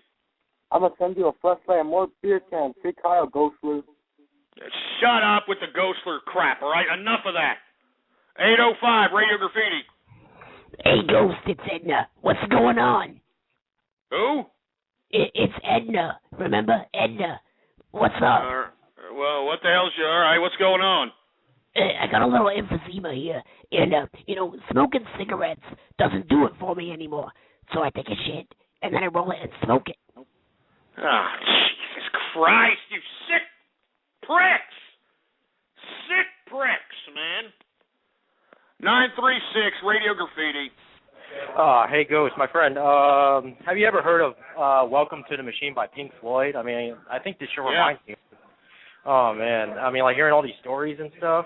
I mean... No, you're damn right. I mean, sometimes I'll break off in song. I've said that before. Welcome, my son. Welcome to Machines, yeah. I mean, this ain't no joke. 941, Radio Graffiti. Do you know how depressed I am when I hear that CISPA passes the House? I mean, I am very mad at them. Oh, look who it is. It's Karaskin, man. What's going on, Karaskin? How you doing? Nothing much. How about you? So what do you think about CISPA? What's going on? What do you think about CISPA, Karaskin? Too broad. I mean, this is more like an overreaction bill that will take away your privacy. Imagine if some politician is looking through my grandfather by a peephole. I mean, this is just wrong for many reasons. It is wrong. It's horrible, for Christ's sake, to Karaskin. I mean, this is what Internet freedom has come to, for Christ's sake. They are going to absolve Internet service providers and websites from any kind of litigation relating to the leaking of private information to the government, man. It's sick. No kidding. I puke very terribly. Ugh. This makes me sick to my stomach. Hey, well, what do you think about the Secret Service investigation there, Karaskin? What do you think about them, not only patronizing hookers in Colombia, but they were patronizing hookers in El Salvador? This is more like the most embarrassing thing they've ever done in their life. They should be ashamed of themselves. Really? What do you think that should happen to them? They should get fired for being well, let's just say they're going to get fired soon. I'm not sure how it works. All right. Hey, one more thing, Karaskin. What do you think about this goddamn multi-$1,000 plushie of a freaking pony on eBay? What do you think about that? What a ripoff. Well, somebody's paying for it. I mean, what the hell is up with this brony idea? I mean, can you give me some insight? I mean, you seem to know about communities and that sort of thing. What is it with this brony crap? What is it with it? I think they are embracing it too much, and they need to cut that out. Don't they have any other hobbies like painting or working on other things? Anyways, yeah. Painting? What are you talking about? Painting, like finger painting or something? No, I would not say finger painting. I would just say oil painting, or perhaps they would have to do some musician or something like that. All right. Hey, you gonna go out on a date or something there, Karaskin, pretty soon? I'm not ready, but I might. I'm looking. But anyway, hey, Ghost. How's Radio Graffiti going so far? Is it great? Radio Graffiti's all right. Hey, we're looking for women for Karaskin. You want a woman or a man? Woman. All right. Are you sure? Well, yeah, of course. Well, you don't want a trans testicle, do you? You don't want any kind of a trans testicle, one that looks like a woman? Nah, I prefer straight. Hey, you want me to stick around? I might give you a backup. No. Hey, Karaskin, stay right there. We might come back to you, man. I'm gonna do a couple of more Radio Graffitis here, and then we'll come back to you, man. So stay right there, all right? 405 Radio Graffiti. Yo, Gus, what's up? But I wanted to finish my telling you about the thing because you hung up on me before I got to tell you about the other thing. All right, what's the thing? Well, I'm in high school, and you know how you talk about the public school system. You've been talking about that lately. Yeah. So I'm sitting in my biology class. We get finished with a test, and we're sitting there, and the bell's about to ring. We're ready to go. Oh, Jesus Christ. I'm sorry. You're boring the balls off of me and my listeners, man. I'm sorry. Call back later. 423 Radio Graffiti. Big bitch up any way you figure. Herman Cain and Nigger to me. Shut up, you stupid assholes. Leave Herman Cain alone, for Christ's sake. Note Party, Radio Graffiti. Oh, so, Ghost, it turns out that a blood diamond is when you have a period and a little undeveloped embryo comes out of your vagina. Ah, Jesus Christ, are you kidding me? Why did you have to bring that up to our attention there, Note Party, you trans testicle? Why would I be kidding you about something that arouses me so?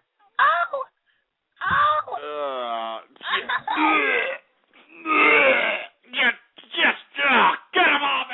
Get that trans testicle off, for Christ's sake! Jesus Christ! 518 Radio Graffiti. Jesus Christ, get a better internet connection. 952 Radio Graffiti.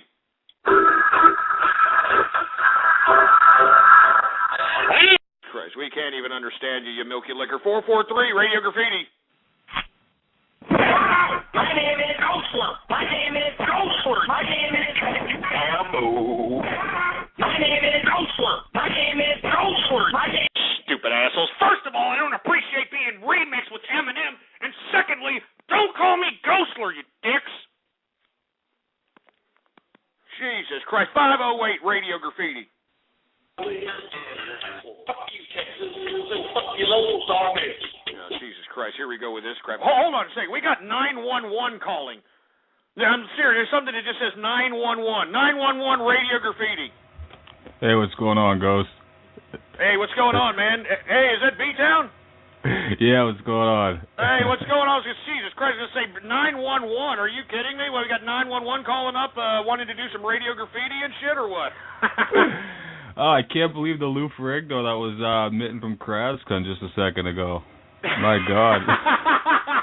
That's right, man, the Lou Ferrigno. Let's bring Karaskin back on real quick. Hey, Karaskin, you there?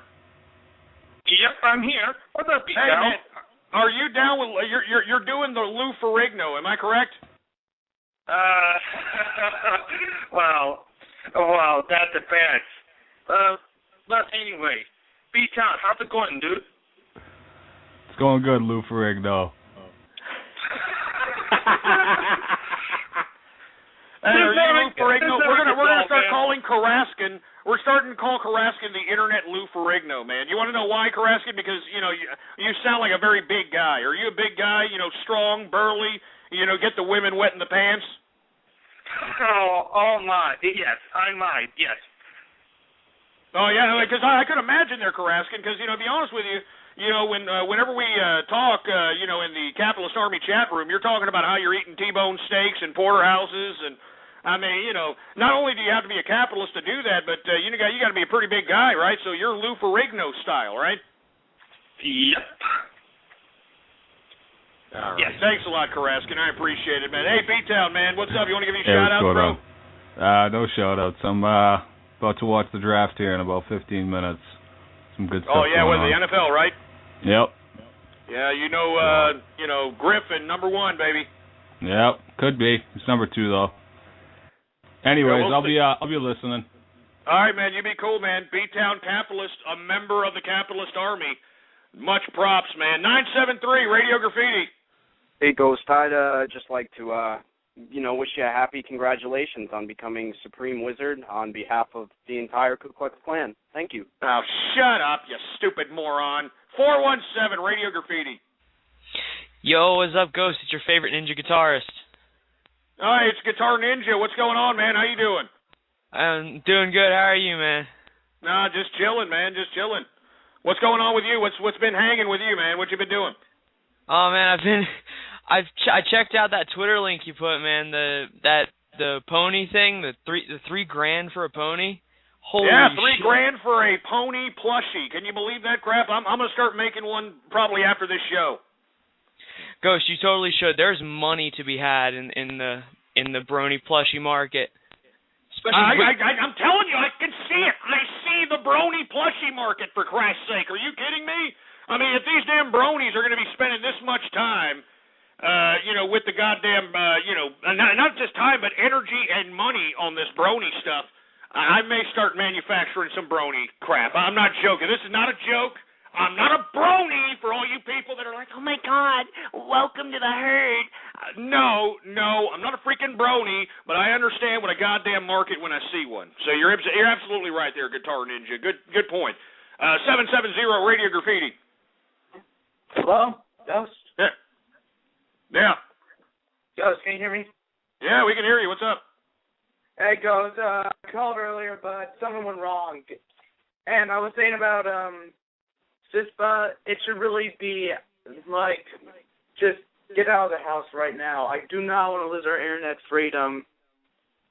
Well, man, it's a little late, man. I mean, they passed it in the House. You should be contacting your congressman. You should be tweeting at that son of a bitch if he voted for it and say, hey, you're not supporting your constituency. You're not obeying the actual views of your constituency, you vulgar display of power bureaucrat piece of crap.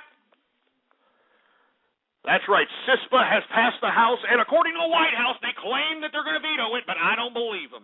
256 Radio Graffiti.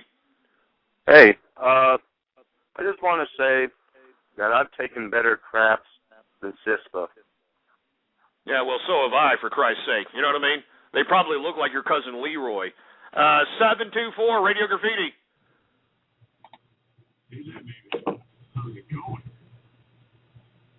We can't even hear you, for Christ's sake. It sounds like you're talking from the inside of an ass. 919 Radio Graffiti. Hey, Ghost, how are you doing? What's up? Hey, so this is the same guy who called about the father thing, about, throwing me the football? Yeah, well, too bad, you know what I'm saying? I mean, we all have tough breaks, kid. 484 Radio Graffiti. Hey, Ghost, I was just wondering why people are calling you Adolf Ghostler. I mean, your name's Alex Jonesler. Shut up, you stupid moron. Don't compare me to that fat freaking ham bone. Don't compare me to that fat ham bone Alex Jones, for Christ's sake. He's a portly asshole who extorts fear. 313 Radio Graffiti. Hello.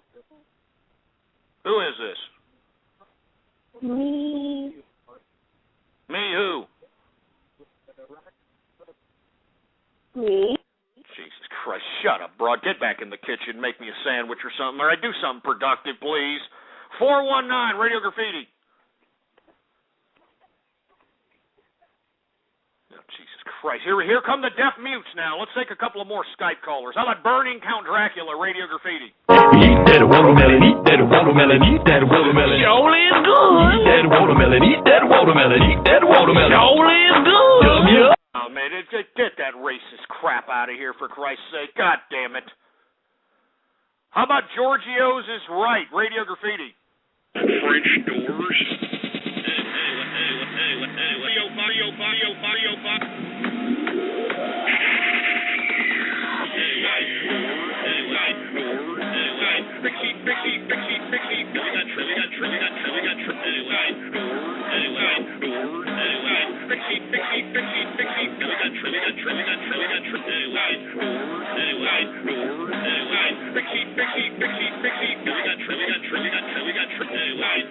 Oh, Jesus Christ.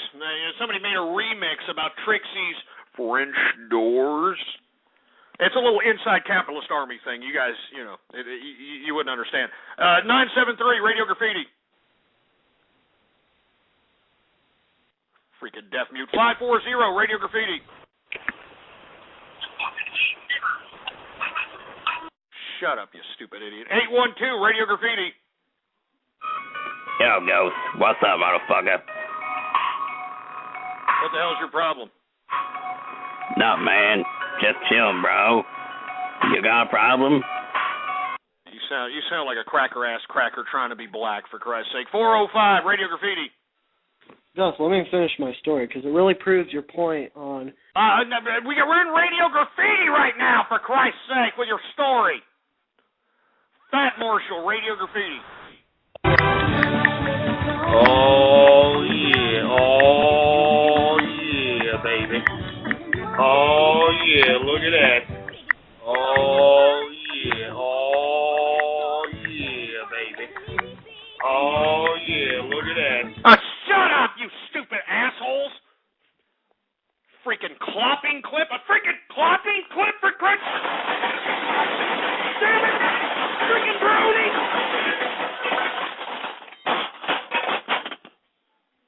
You freaking bronies with this clopper crap! You sick-ass twisted bronies, for Christ's sake. I want to repeat this to you, stupid over-feminized bodies. I will never, and I mean never, be a damn brony, man. Stop getting your hopes up, you fruits. Jesus. Get a freaking mic, for Christ's sake. I'm not a freaking brony. I'm not. Jesus Christ. How about 574, Radio Graffiti? Bobby, all right. I think you have skeletons in your closet too, Mr. 20-something who plays with toys. Stupid idiots. 603, Radio Graffiti. Oh, God, Ghost. I'm going to slip your ace out through a straw. Sick, twisted prick. And in the Wizard, Radio Graffiti. Please welcome Gabe Newell of Valve. Is there anything you secretly geek out about? I watch My Little Pony. You're a brony. Yep. Oh, my gosh. Jesus Christ, not Gabe Newell! Not Gabe, he's a freaking brony! Damn it! God damn it! God damn it, man! Freaking bronies! I mean, freaking what? Damn it, Gabe Newell! Gabe Newell's a brony, for Christ's sake! God damn it, man! What is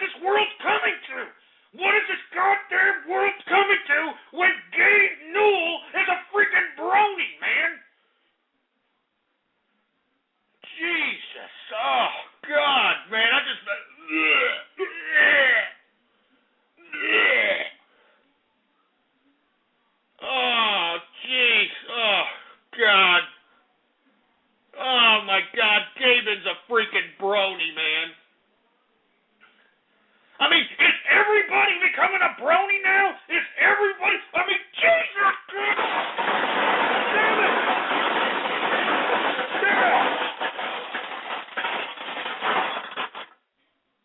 Jeez, I mean, everybody's fruiting up, man. They're fruiting up. They're fruiting up, man. Everybody, the whole world is fruiting up, for Christ's sake. Good God.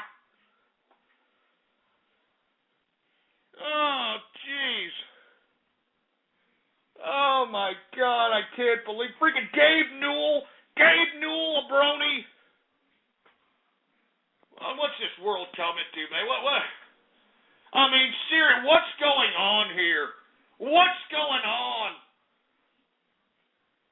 I mean, this has got to be a big troll. Please tell me that this is a humongous troll, that everybody that's claiming to become bronies are just trolling everybody. Please tell me that's the truth. Please, please, just for my own mental well-being, please tell me. Please tell me it's a freaking troll. Oh, my God. Please tell me, man. Please tell me. Oh, my God. Oh, my God. Oh, Jesus Christ. Give me the mic. Give me the mic.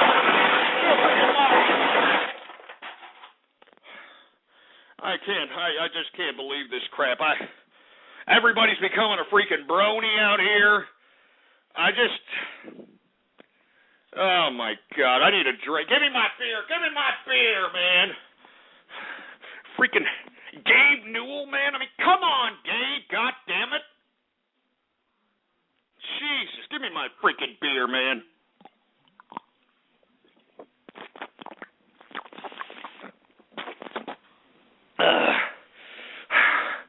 I gotta chug this crap. I mean, I need a stiff drink after hearing this crap. I mean, everybody's becoming a brony, man. Everybody. Jesus Christ.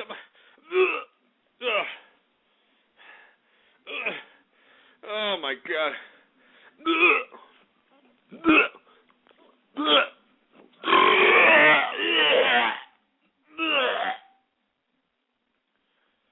Oh, God. Oh, my God. I'm at a loss for words here, all right? Jesus Christ, I'm taking a couple more callers and that's it. I'm just, this is sick. 607 Radio Graffiti. Jesus Christ.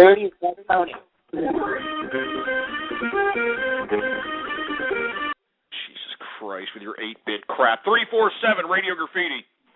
What's worse than finding a worm in your apple? Finding it up your anal passage. 559 Radio Graffiti. With a war growl, it starts with getting fired up, staring at yourself in the mirror and showing some teeth and saying, I'm a human being, I have dignity, I'm going to resist, I'm going to start recognizing the propaganda, I'm going to break free from it. Shut up, Alex, you fat jelly-ass bastard. You're the one profiting from this, you fat portly prick. 978 Radio Graffiti.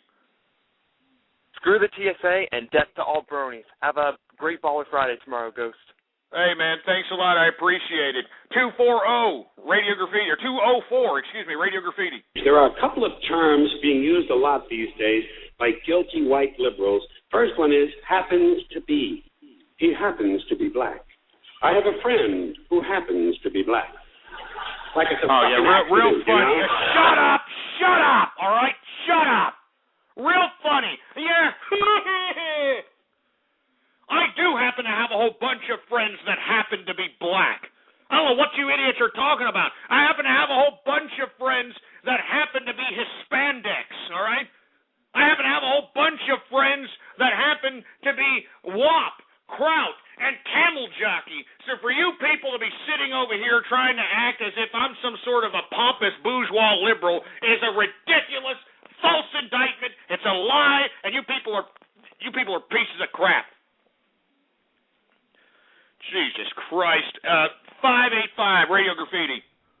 Braveheart, John Conquest. One day the world will know friendship is magic. Shut up, you stupid moron. Cadu 17, Radio Graffiti. I'm a melting like friendship. And I'm getting controlled. I'm sorry, that's the shit. I'm a melting like friendship.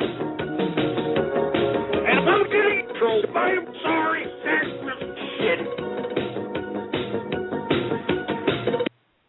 God damn it, with these freaking remixes, for Christ's sake! You're remixing with Maniac? Are you kidding me? You're fruiting up, man! You're fruiting up! You're all fruiting up! You bronies and everything, you're fruiting up!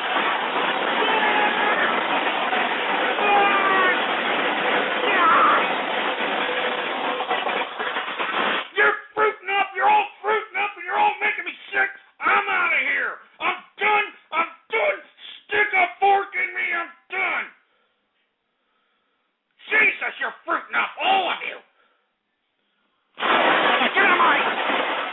I'm out of here. I'm not going to sit here and take this crap. You'll be lucky if I do a broadcast tomorrow for Baller Friday. You all will be lucky. Jesus Christ, you'll all be lucky if I come back for Baller Friday. That's it. That's all I got to say. Anyway...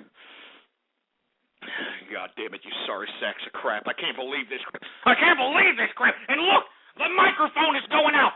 Good. I'm glad. I'm glad it's going out because I'm done. I'm done. Stick a fork in me. I'm done. Jesus Christ. I'm sick of this crap. I get no respect. I deserve more respect. All right? I mean, I'm a capitalist.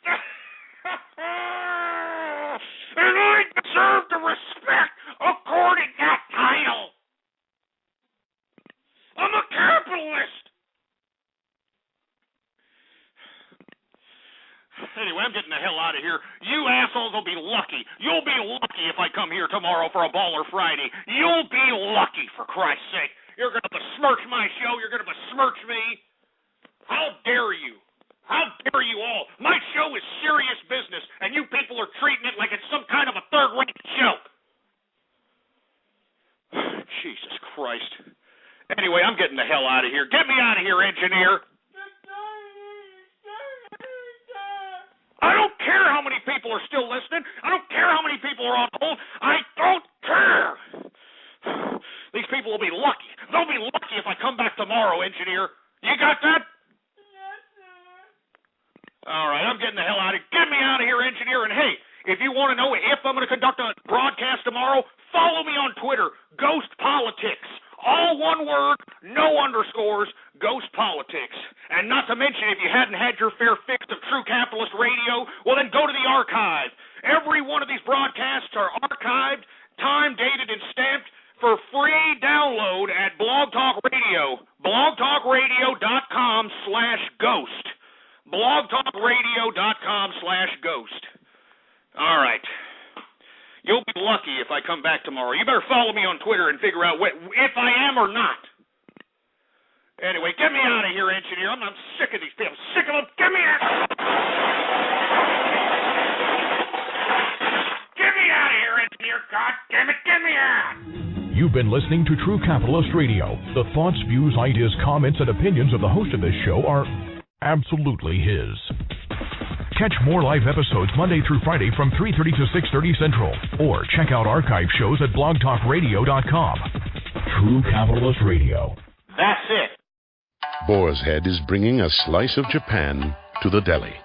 Introducing Boar's Head Ichiban Teriyaki-style chicken. Tender, slow-roasted chicken breast, coated in our signature teriyaki glaze, where ginger, garlic, and a hint of brown sugar meet for a flavor that's both sweet and savory. New Boar's Head Ichiban Teriyaki-style chicken. The bold flavor of Japan. Now at the deli. Only from Boar's Head. Compromise elsewhere.